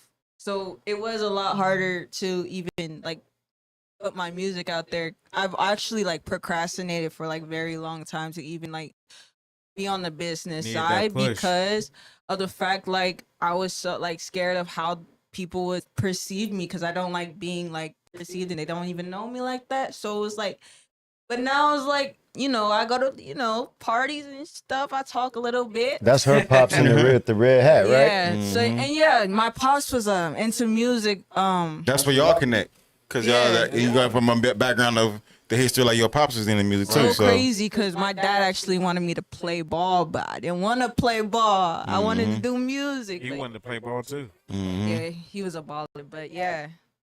So from perspective of an introvert, You feel like it's hard. You feel like it probably Yeah. could have been harder, but you had to break out of that. You had to Yeah. adjust to that. it could have been easier too if I was in the music, but I was kind of figuring it sheltered. out, yeah. I was sheltered as a kid. So that's But- all I gotta say. But I tell you, saying, Gerald, like how do you How do you feel about that? Like, do you feel like you have to be that outgoing personality, or can somebody maneuver while having to do all that? No, then you have to. Especially with the A&R, I want from your perspective. You There's know, no better cheerleader for you than you. There's nobody that's gonna tell You you. gotta believe it before. anybody Yeah, else. yeah. There's nobody that's gonna say how dope you are than you are. Right. Yo, I'm this, I'm that. I'm gonna believe you. Look at a perfect example is Kanye West. Kanye West was perfect cocky Rocky. example. He was like, yo, I'm this, that, and the third, boom, bap, bop. And people was like, oh, I might believe this nigga. You know what I'm saying? Yeah. And then he started proving it. Right. And he got to the point where he didn't have to say nothing. He's proving it, dropping bombs after bombs after bomb. But he had to speak up for himself. Right. You know what I'm saying? When I came out here, Fred Crawford, my brother who I love to death, and I've known him since I was 14 years old. And he was our manager. But being my brother, I love him, I had to fire him. Because of my brother, because he was doing so much other side. So I had to become the manager, right? So now he's still my brother. Even though I fired him, I'm calling him about yo boom bap, and he's telling me. So I gotta go and sit down in these meetings and talk. They don't know me. I'm like yo, Mad Funk. Fred's calling, co-signing me. I'm going there selling my beats. You know I gotta do the producer dance. You know what I'm saying? Playing the beats, you out Right. of control with it, trying to sell a joint. You know what I'm you saying? gotta sell it. You You gotta gotta sell it. You gotta sell the joint. You know what I'm saying? So, but it was me, and people from that, people wanted me to manage them. I didn't want to be a manager. I knew nothing about being a manager. But because I understood how to talk to people, how to sell. You understand both sides. Right. I tell people this. Selling music is like selling sneakers. You don't have to like the sneakers to sell them. It's art. When you were working, you think all the guys that worked inside Foot Locker like the sneakers that they're selling? No. No. You ain't gotta like the sneaker. Because I'm not gonna put the sneaker on. I'm selling this shit to your ass. So that's how I look at it. The beat could be trash to me, but you like it. I'm selling sneakers. That's how I look at it. That's real. It's Other true. Jim. It's true. It's just like I hustler went. game right there. Yep, it's true. It's the same with cards. I went to a card show, was selling cards. That's what made me call you. Yeah. Because I came from that card show and I'm like, if I could take these cards and two people tell me, I'm going to pass on your stuff. And I take that. That was like that's whack. Right. But I know I got some great stuff. And then he barely looked at it, man. Yeah, okay, yeah. Then I went to this one person. He like, man, let me check that out, man. You know, come back here. Went behind the booth, came back behind the table, opened it up, looking. Oh, yeah, this is dope. Oh, you got some. Oh, but I'm good, thanks. He said it was dope, but I'm good. He looked at it. Right. Then I went to the next person. He was kind of calm. He was just like, oh, man, you got first generation cards? He was like, man, let me check that out. He was like, I don't think I have enough money for you today. That's when I was like, yeah, you probably do. Yeah. And then he was like, well, can I check him out? I'm like, yeah. He started taking them out. I'm like, dang, you taking out the ones I like. I got to get them graded. Right. But luckily, I didn't have all of them in that book. And so he was like, can I look at this pile? He was like, yeah. I was like, yeah. And he was like, and whatever you don't want me to have, you can take back. I'm like, I know. And so I took like a couple back. He took like maybe 13 cards. Just cash me out. Bang, bang, bang, bang, bang, bang, bang, bang, bang, bang, bang. As soon as that happened, which now fast forward to the next show, I said, okay, I see what's going on. And God was like, I went to my pop's house. I sat down this right before I called you. And God was like, now what's the difference between these people that want your cards versus the people that's going to want the movies you create? Right. Or the music you create? And that's when I said, man, let me call Gerard. Man. Yeah. Same thing. I did a record with Shaq and the Lady of Rage. It's online. You can look it up. Shout both of them out. Right? This is the Big Tank, my man. Big Tank Big Tank is the music producer for he does all the music for The Shy, BMF, all the shows. BMF. Wow, hit shows. Yeah, he does all those shows, my guy. And and Fred Crawford was running Shaq's record label. Shaq, they wanted me and my partner to do a record with them. We go to the studio. I start messing with this beat. Freaking Shaq comes in. This nigga's like the goddamn Eclipse. He walks in the door, the whole room get dark. This nigga's so big. He like, Big and black, like, too. what the? It's super cool, bro. He comes in. I just started the beat. I want that. This? Yeah. Like this? Yeah. No, it's not like no raspy voice. Like, Yeah. I'm sorry. I want Like that. this? Like, yeah. I'm like, you want, I'm in my head, I'm going, nigga, this shit ain't even done. You want this beat? I want this beat right here. My man 6 John wrote the rap. The shit ain't even done. Cash me out. Boom, boom, boom. Selling sneakers, bro. Yep. In my mind, I would have made way more to the beat. He liked that. Yep. I ain't gotta like it. And I heard somebody tell that too. That was like, don't change what somebody like, you know, like if somebody saying like that's good how it is, Just let it the be. artist of you might could have been like, or the perfectionist of you could have been like, Right. nah, let me just add this real quick, bro. Nah, Like, that's perfect. nah, I can make Right. it better. But like you said, the salesman in you was like, fuck it, if he want it Right. like this, nigga, take it. I take it. Right. He rapped. You get online. It's on YouTube right now. He rapped on it. In my head, every time I hear And the it's beat, I'm not like, even this finished. shit's not even done. Yep. But maybe you shouldn't say that. Now you No, go, but you know what? Once Gerard, they- oh, dude, No, you didn't tell me it wasn't done. No. It doesn't matter. He loved what he loved. Right. And he would have never known. You know what I'm saying? Yep. So at the end of the day, it still sounds good. Actually, you could Now he gonna call you, hey, Gerard, I need a remix now. No, and I'll give it to Finish him. that Try beat. to put it- added more to it, and he I would would've- have turned him away. Like, I would've- that's too much. Right. On there. That's Too too much. much. You know what I I could've mean? And killed that, I've the been through that. I could have killed it. Right. But he heard it. Yep. He liked them sneakers. Yep. He bought them sneakers. And I said, cool. That check cleared. You know what I'm saying? For everybody out there, man, start selling this game like it's sneakers, man. Yeah, Real. stop. You know, stop playing. Stop being personal with it, bro. People are too personal. No, facts. I mean, my last thing I'm gonna tell you, we got a lot of production placed because when I was doing A&R at Jive, when It's I the was game right here, y'all. right, Rob would have me. This is cassette tapes, and he would have me go through the cassette tapes. And I would listen to the beats. He would tell me, you hear something dope? Play it for me. You don't, throw it in the trash. That trash is full. I'm throwing shit in the trash. Bang, bang, bang. Right? I realized something when the CDs came out and producers started coming out. They were cocky and putting 3 and 5 beats on a CD. Because they thought, oh, I'm blase blah. They're going to like these 5 beats. Right. So what I do? You gonna flood I put 30. You gonna flood them. I'm gonna better my jam. My odds were better. Come on now. And I would get 3 and 4 placements, bro. Because like you said, these labels are not going to just focus on one artist. They're going to be like, this may sound good for. Exactly. This may sound good for. That's Okay. exactly what happened. They would go, oh, I want this beat for this person. Oh, I want this beat for this person. While super producer had 5 beats on there Right. and got bumped. And I'm over here, how do you get on an album? Put 30 on that bad boy. Wow. But that also remind me of like what adding today to our what we going through right now, where we're talking about with like the independent game right now. They're saying like right now, even though music doesn't make as much, it's all about catalog nowadays. Like just put the music out, nigga. Put like me and Starr talking about before, like. We so used to probably back in the day where we were like one album would last a whole year. But these days it's like, nah, you gotta actually be having like how bro got his going on. Like he got 3 projects he got coming out that he working on. You gotta be like that these days. You gotta have catalog now is the hustle. You know what I'm saying? You gotta have in your case, you gotta have a wall of shoes and tell niggas pick something.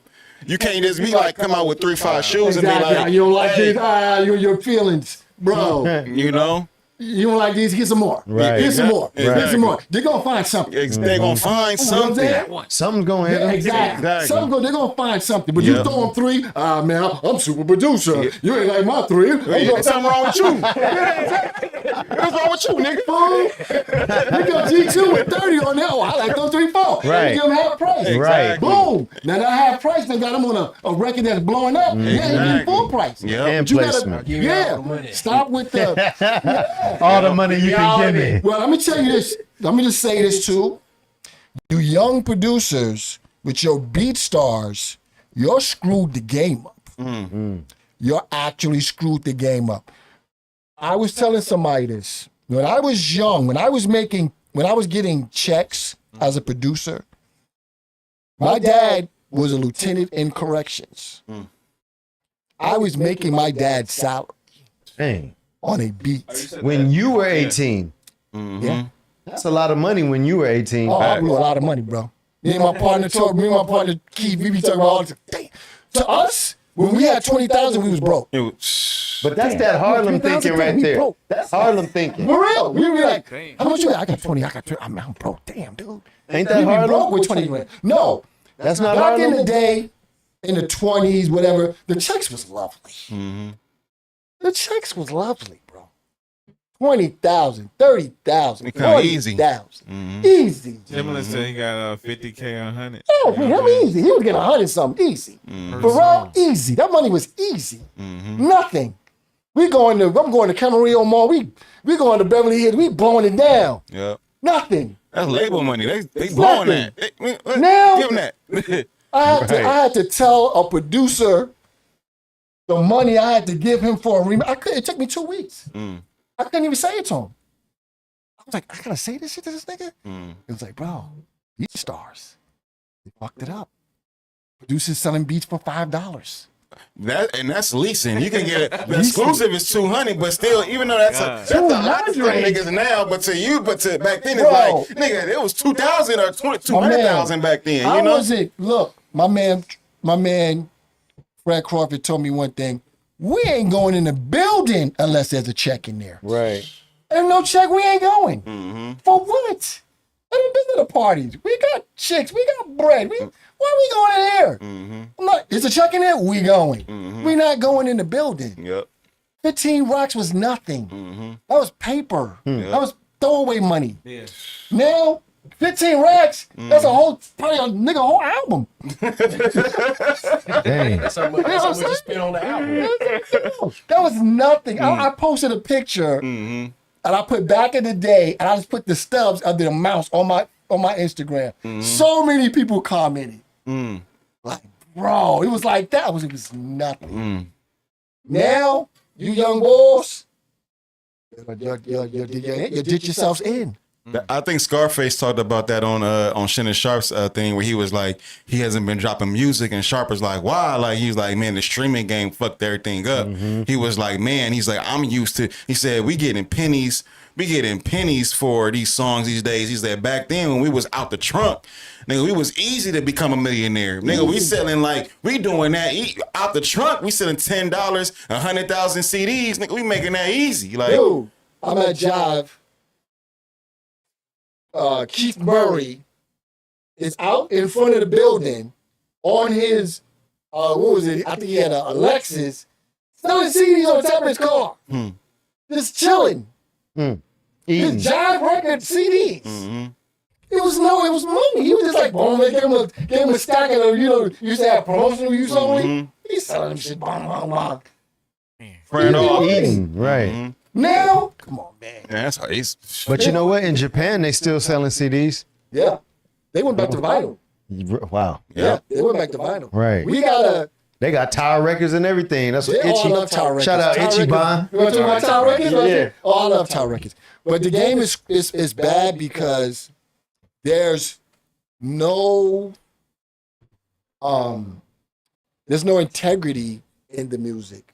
Nah, it's just all It's gone. just make some dunka. I was like, yo, I could just take a throw a beat on it. That's a rap record. Man. I think That's Mr. Softy. I think it lost its essence too. Back That's to, crazy to and me. I go back to what we was talking about, full circle back to how we started the interview when we was talking about the essence of where it came from. I think we lost that, and this is also motivational to me as we close out and stuff because I want to start working on my EP pretty soon. But and I haven't really dropped a record in like about almost 4 or 5 years, but I've been locked in on life. You feel me?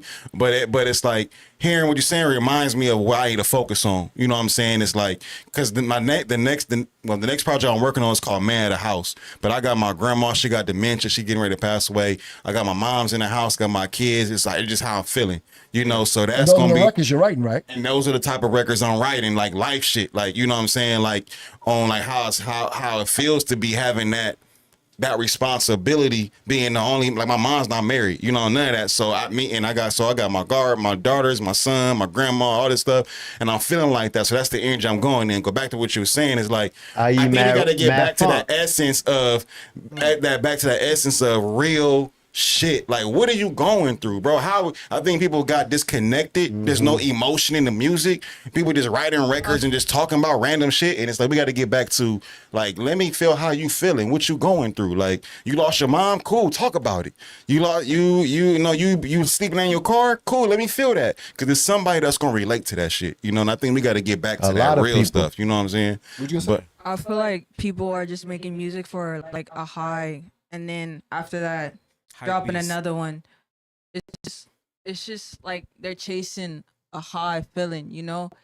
And then like I understand where he's coming from, because all of my music most of my music is emotional based. Like when I be going through like heartbreak breakup, because that's literally I'm not in his experience. Right, So of I course. can't really. But that's her experience. Somebody might be like, and that's what's going. You got to find your community. I think that's going to be what we was talking about before. Where I think now we in community, the era where it's like, because Lilo said that yesterday too. But she was like, you know, like right now it's easier for the artists who aren't on labels now, because now we can just focus on community-based music. You know what I'm saying? Like, who's your vibe? Who are you talking to? You know? And I think we got to get back to that. I'm sorry, everybody rapping about the same thing. That's what I'm saying. Exactly, bro. it's like a dopamine It's unbelievable. rush. Like, are y'all really all living the same? Right, From your point of view, though. But let me just say That's what this. keeps it different. There was a thing back a couple of years back when people would say we don't need an A&R. We That need is all that. absolutely not the truth. I've been hearing that a lot Artist lately. development. Artists, so what do you think the A&R job is? Right? You think the A&R job is just go Find the artist. get the beats, whatever. There's a lot of stuff that the A&R does that a regular person on the street is not going to know.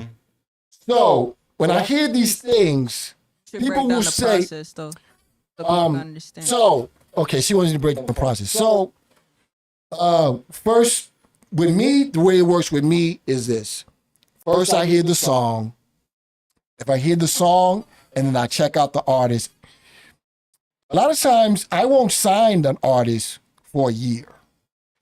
I won't work with the artist or do any paperwork with them for a whole year. Because the two things I have to know is, are you loyal? Because what happens is once you're signed to a label or you're signed to a production company, you are now getting my relationships. They didn't know Starr My on. resources. They didn't know this person. They didn't know that person. In order for you to get on, I got to introduce you to my relationships. When I leave you in that room, are you going to shit on me? Are you going to be like, yo, G ain't do blah, blah, blah, blah. So I'm really testing your loyalty to see who you really are as a person. Because if I sign you today, I don't like your ass. Now I got to deal with you for a whole year. 2 years, man. Who knows? Yeah. You saying? So That's what I kind of have with my artists. You know what I'm saying? So, right. So that's my first thing. Then I want to see how you develop. Do I have to call you every day to make a record? Do I got to call you? Am I looking at my phone and you just sending me joints? Or I'm like, yo, man, you going to studio this week? Yo, man, you doing something? Ah, man, blah. You giving me excuses. Bro, you said you wanted to do this. Yep. I met this artist one time. He said some crazy shit. And I want all artists to get this real quick. please say that.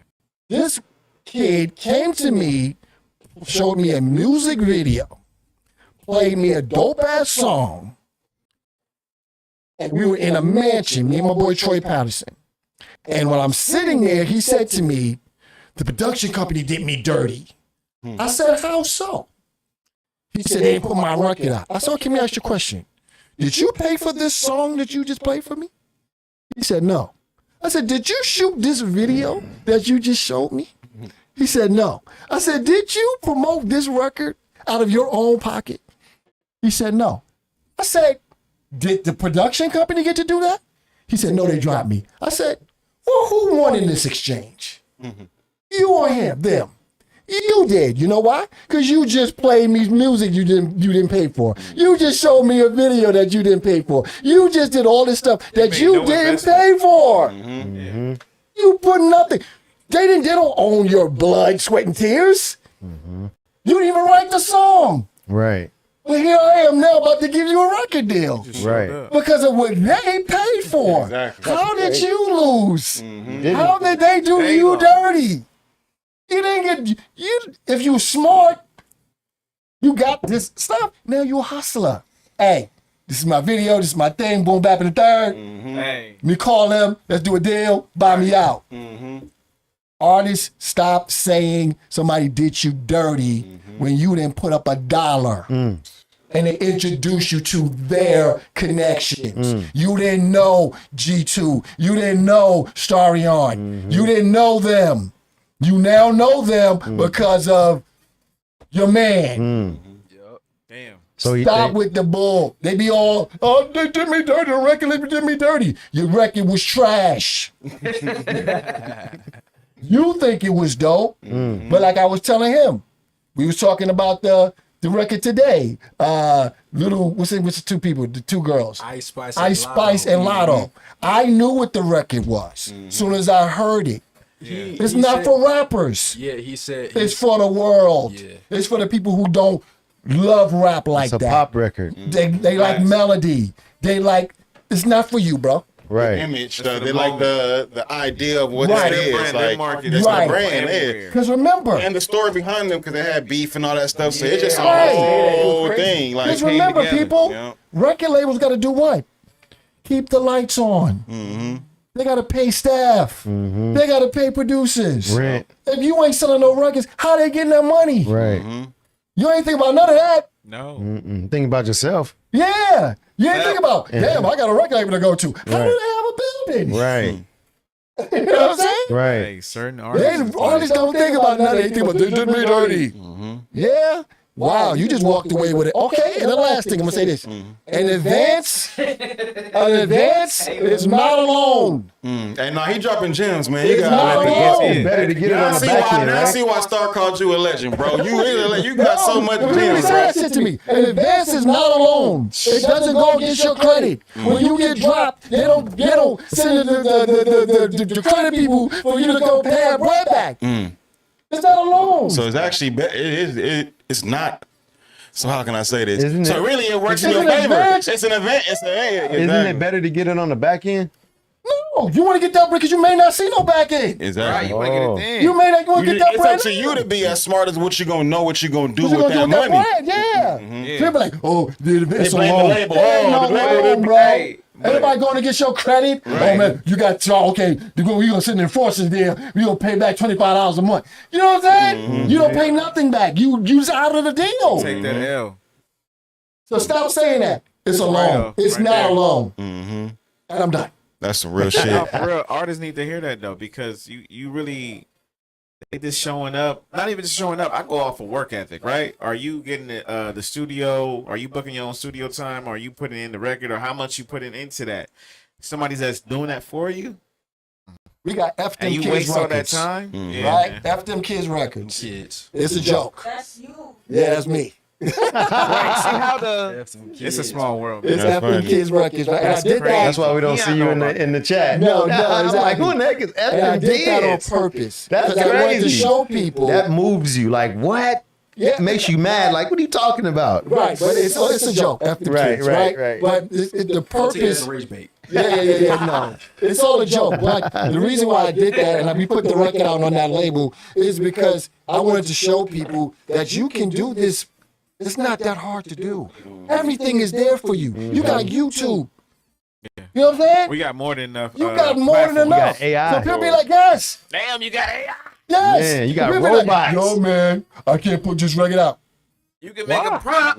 What you talking Or you about? can just make the beat. What you talking about? Yep. You got SoundCloud, beat this, boom, bap, bap, boom. You have What's more old to time you than I had is back new to then. me. Yep. Right. No, real Understand shit. that. Real shit. What's old to you is new to me. That is a saying for sure. Put that record out, bro. It's out. old. Okay, what's new? I never heard it before. Wow. Put the record out. That's a gem right there. That Because is a a lot of gem. artists be feeling like that. I even got records that I'll be like, my brother be like, bro, put that out. And I'm like, bro, that's not even the sound right now. He Don't like, matter. nigga, like you just said, he like, what being old to you might be new to somebody else, Right. bro. Put that shit out, They bro. need to hear that. So real talk, You know, real with so talk. many gems. I wish we got to get a part 2 in here. Yeah, As we- man. as we about Well, to I wrap mean, it you're up, going I to gotta- come by itself. No, No, G2, but you did. You made it was a lot of gems, bro. It was a lot of Definitely, information. man. It was a good history that we got to that, and we got a little bit of G2. Ain't that thing about it? But see, but Nah, but you know what? Look, G, show was him. but G2. Hey, but G. You still building. You still building. Hey, look, all due respect to my father, he do have a legacy. He's been in the game for about 4 decades. Come on, Literally. bro. Like, So, for I ain't real. been in no 4 decades. Damn. Bro, game gonna be 4 decades. Trust me. Yeah. But Going on yeah, 4. all due respect, that's my father. I've appreciated everything he done for me, most definitely. So this is definitely a story of his legacy, everything he been through in the music industry. So I respect him. He's passing it down to me. I chose this. I chose to be in music. Yeah. He didn't force it. I chose to be in music. I like that. And That's thank dope. God. And thank God for And all. trust me, we tried our best to make him not do it. Love. It's always like that. I made this choice as a man that music was my passion. I made this choice for me. It wasn't to make my family proud. I made this for me. And they'll ride along with me. You know what I'm saying? So Because he's good. But G, you know what? G, If he was trash, it would be a whole different story. Go bounce. I would tell my son, hey, this shit's if I was trash. trying, I wouldn't be here. Yeah, it would be. He wouldn't do Sure, you want to do It this? wouldn't be him. Oh, trust me. I wouldn't be here. Listen, so let me just say this. Him and his sister, they surprised me and their mother out of nowhere, though. My daughter, and I'm going to say this, she probably doesn't know this. So when I got the phone call from her mother, she said, Gigi wants to sing. So I was like, what? Okay, cool. Well, you know, I'm thinking like, okay, cool. Let me sing. So we go to the studio. You know, I'm supporting the deaf. I love it to death. So I'm support whatever. You want to sing, you know, whatever. We doing it. We're going to do it. We gonna do We're it. going to do the fullest. We get to the studio. The music comes on. He plays the track. He starts singing. And I'm looking at the booth. I'm looking at the speaker. And I'm looking at the booth. I'm like, who the hell is this? You like, I didn't even know she had this voice. Right. I'm like, because she sounds like her aunt Keisha.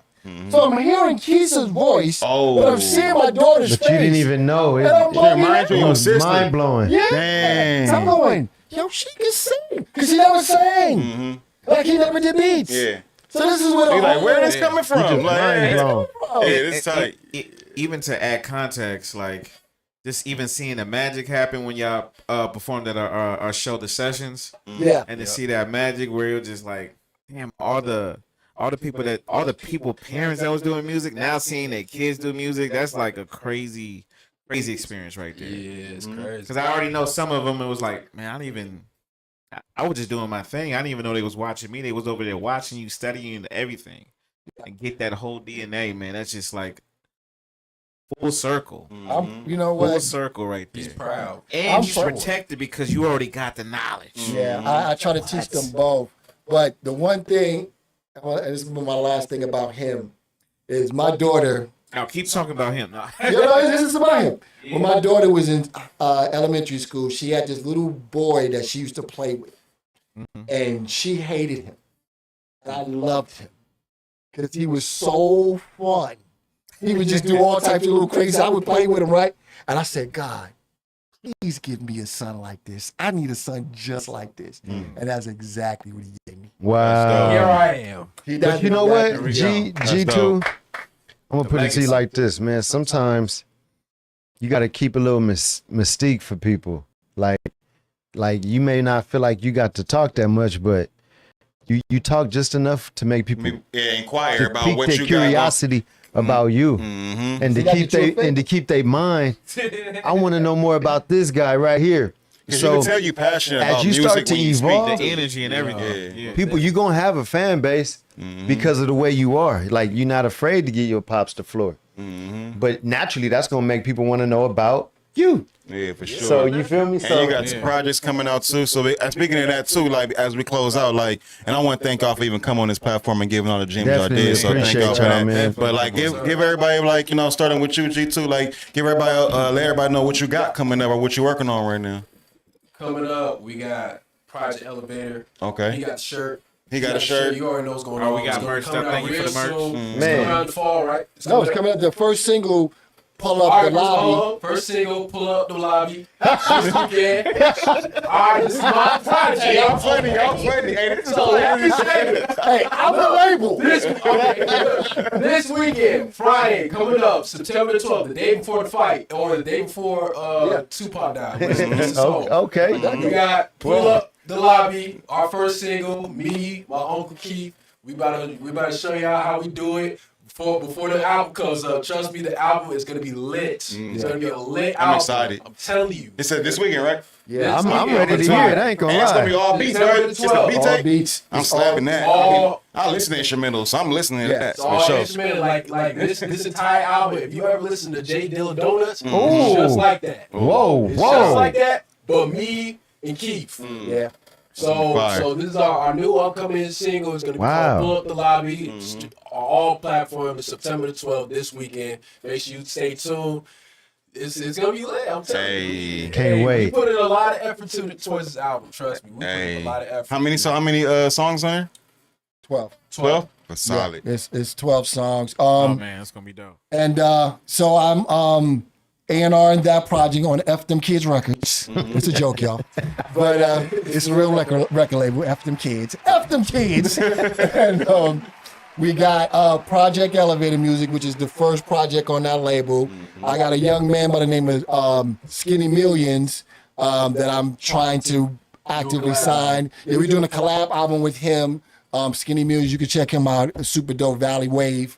Then he's doing a Dance EDM album Dance Oh, yeah, EDM that album. too. with my uncle KG. KG Superstar. He's a dance EDM DJ, so he be doing a lot of those DJ performances down at Chris. I think wasn't it Chris? Yeah. Yeah, it was like one of those Euphoria dance EDM. Utopia. It's called Utopia. It's called Utopia. So he be doing a lot of those dance EDM DJ stuff. Okay. So I'm gonna be doing an album with him.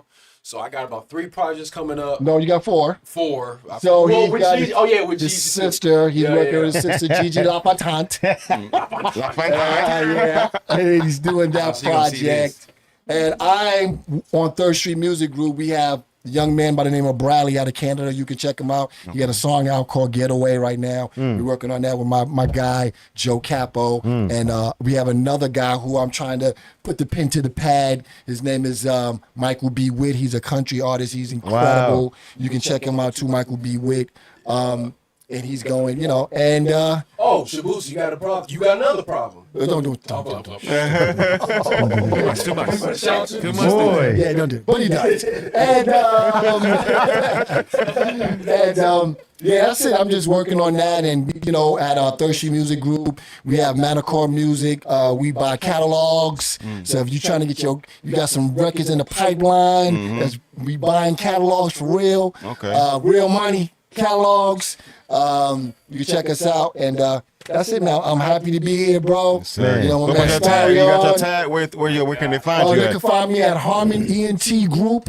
Say that one more time. Harmon Harmon Okay. ENT Group. That's my Instagram. Or you can check out 3SMG, which is thirdstreetmusicgroup.com. That's the label that I'm apparently making incredible. And G2? All right, I got two pages. My main one is Gerard _H2. That spell is Gerard for them. GERARD. Not Jarrod, no Not L. Gerald, no Not- Jared, none of that. If I hear a Gerald, I'm blocking you. All right? You're not gonna be being like Gerald. If I hear Gerald, I'm blocking you, and I'm also reporting you to the police. Oh, Dang. But no, No rap. no, let's not throw the rat part. But yeah, that's my first Instagram. That is Gerard _H2 GERARD _H2, and then my producer page, Prod by G2 PROD prod.by.g2. That is prod.by.g2. That's the one everybody need to know right there, because they for sure gonna be flooding you for them beats, Yeah, bro. for sure. Most definitely. I get them all day, every day. Right. What about Right. you? No freebies. What about you, Charismatic? What you got coming up, bro? I got a show on the 13th with Jam Adore. I'm doing a set with him. It's his set, but I'm gonna perform "Move It," a song that I got with him Okay. on the I ain't hear 13th. this song. Huh? Huh? You can huh? You I can didn't hear. hear this song. Right? Hey, Harlem for real. I got you, bro. Okay. You after the. Yeah. It's a dance song, Spanish and American rap. Jam Adore rapping in Spanish. I'm rapping in English, of course. Just making people move. Okay. And just stuff I got to do with Starr. You know what I mean? Some stuff I got to never heard finish. somebody say an American rap. Well, because I don't know how to say it when I say I'm rapping in English and Jam Adore rapping in Spanish. There you go. Just said it. There you go. In There it American is. You see how simple subtitles. it is? With American subtitles. How about you, Star? What you got cracking? Another sessions next. I would say October, so look out for that. Man. By the way, Yeah, he put on a dope event. People, appreciate it. that sessions, that was fire. If you missed it, you It missed it. was better. You It was missed a it. lot better than last Amazing time. We artists. getting better every time. Yes, that was fire. Pretty soon, people gonna be amazing artists, man. Amazing. knocking our door Everybody down to is come so to great. sessions. Now y'all don't even know y'all the alumni. You know what I'm Right, saying? You and already. Jay Flacco, y'all done started something now. Oh, wow. You know what I'm saying? So y'all part of that journey too. Now you got Yes. 5 projects. You see what I'm saying? Yes. And I Oh, heard that's right. y'all- They doing a project together, right? They working too. I love that. Oh, y'all already connected? Yeah. Oh, I didn't even know the okay. connection through y'all. And you know what I'm saying? It's just beautiful how we just, hey, we want to see Networking, people grow man. around each other, man. That's right. Absolutely. That's dope. That's what and the next thing I got is I'm dropping this EP. You know, I got so many records in the tank, and I'm finally just, putting it out. Older you. Older you is new to me. Okay, Right. okay. Drop that up there. Got some Yeah. heat too. What about you, Jay? Let you listen to it. Project still out? Project is still out Just for dropped the sure. album? Yeah, I just dropped the album August. It was August 20-something. Or Yeah, or by Jay Flacco. I got the single out. My February. next thing that I'm starting up, couple of my homeboys, including G2. Including me. Yes, sir. Come on Yes, now. sir. Wow, man, y'all They move been fast. working. We've been working. We've been cooking up a little content group so we can get our music out there and a little more content out there so we can be out there. That's And dope. Yeah, it's finna be it's lit. gonna be That was lit. in That's Hollywood dope. last That's year. a good connection. That's fun. That's a good We connection. always lit. Hey, look, we already had a blast. That's the name of the group. Yeah. Finna be lit. Wow, that's Look, fire. we already had a blast on Friday when we Yeah, went to we that party. did. We Trust me. really Okay, did. too much mention. You. And we hit Diddy's out there. We Damn. were- that nigga was tired. Yeah. And then we played Frank Ocean. Swift, Hey, Swift and quick. Wow.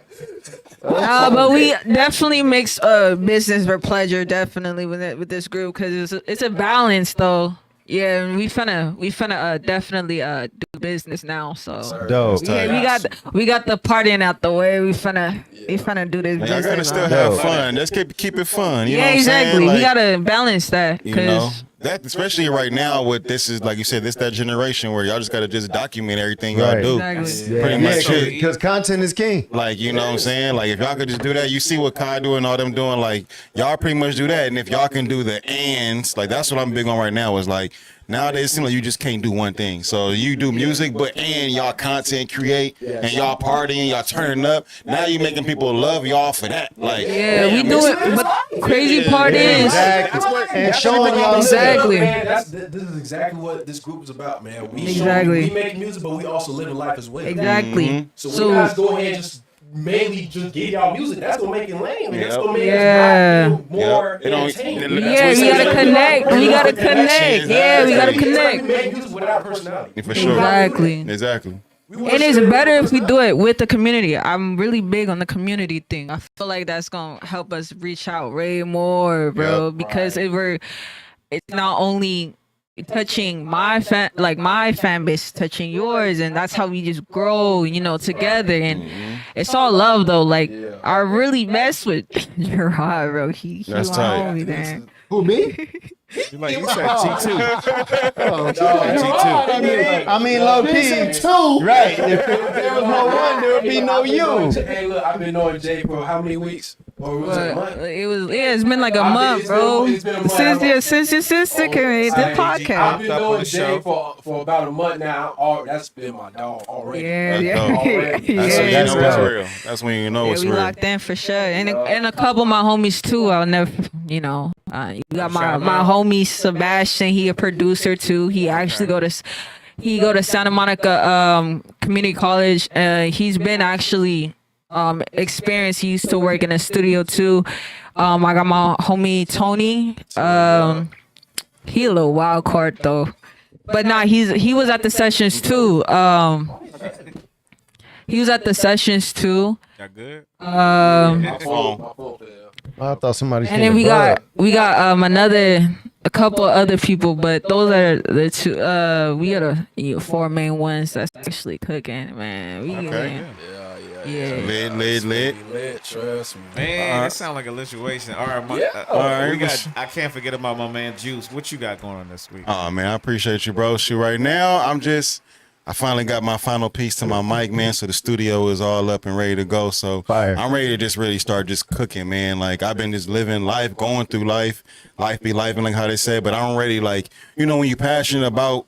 When you got something going on and you really an artist, you just kind of like want to get, whether if it's whatever your art is, you kind of want to get the art out. Like, when you got that itch, where you like, man, I just want to tell people or get whatever is building up inside of me. I got to release it, like release therapy. So I'm really excited to get back into writing music and getting back to, working on my project. And then other than that, that's really what I got. Other stuff locked in too, but that's like the really like on top of the list. You know what I'm saying? Of course, still I'm working on the gaming with the Twitch. I'm working on the movie reviews. Got photography going on right now. So I'm working on this thing I call seven streams. 7 out of 7. So it's like I'm trying to turn 7 streams into 7 streams. You know what I'm saying? Dope. So I'm big on that. But right now it's like music is like the top thing right now. So it's the project I'm working on. But other than that, that's what I'm locked in on. And being a dad, you feel me? But really on that. But I appreciate all y'all for coming in, man. This probably been one of the funnest shows we had, bro. It's been history. It's like y'all lit though. Y'all lit. I like y'all dynamic. Like That New York energy. like y'all, I like y'all. Like y'all got to document this too, cause this is like y'all got a vibe going. You know what I'm saying? Like Talk about him. He was talking through the whole thing. I mean, I need one. I'm talking through the whole thing. Yeah. You gave us like 30 stories already. Yes. Yeah, but it was dope because it was the beginning of hip hop. Went through all the whole thing. You know Yeah, what I for mean? sure. And I needed one of them hats too, man. Like I got the shirt, but that hat is fly, bro. I need one of them hats Got though. merch for every It shirt. kind of got the Public need a Enemy shirt. style. Man, I need a it's shirt. the elevator. That's an elevator, bro. No, I know, but the look of it, Oh yeah. like Public Enemy, Like the that black and with white. like the snap hat kind of style. Oh, I got you saying. But that But shit it's plain. That's fire, my though. steez right there. I love those type of. I got As you you, can bro. see, like I got you. But Yeah, hey, you man, did. I appreciate everybody. It's been fun, bro. And this has been the Fix. Shout out Keon. Peace. Shout out Keon and everybody Yeah, that's shout Shout out tuning in. God.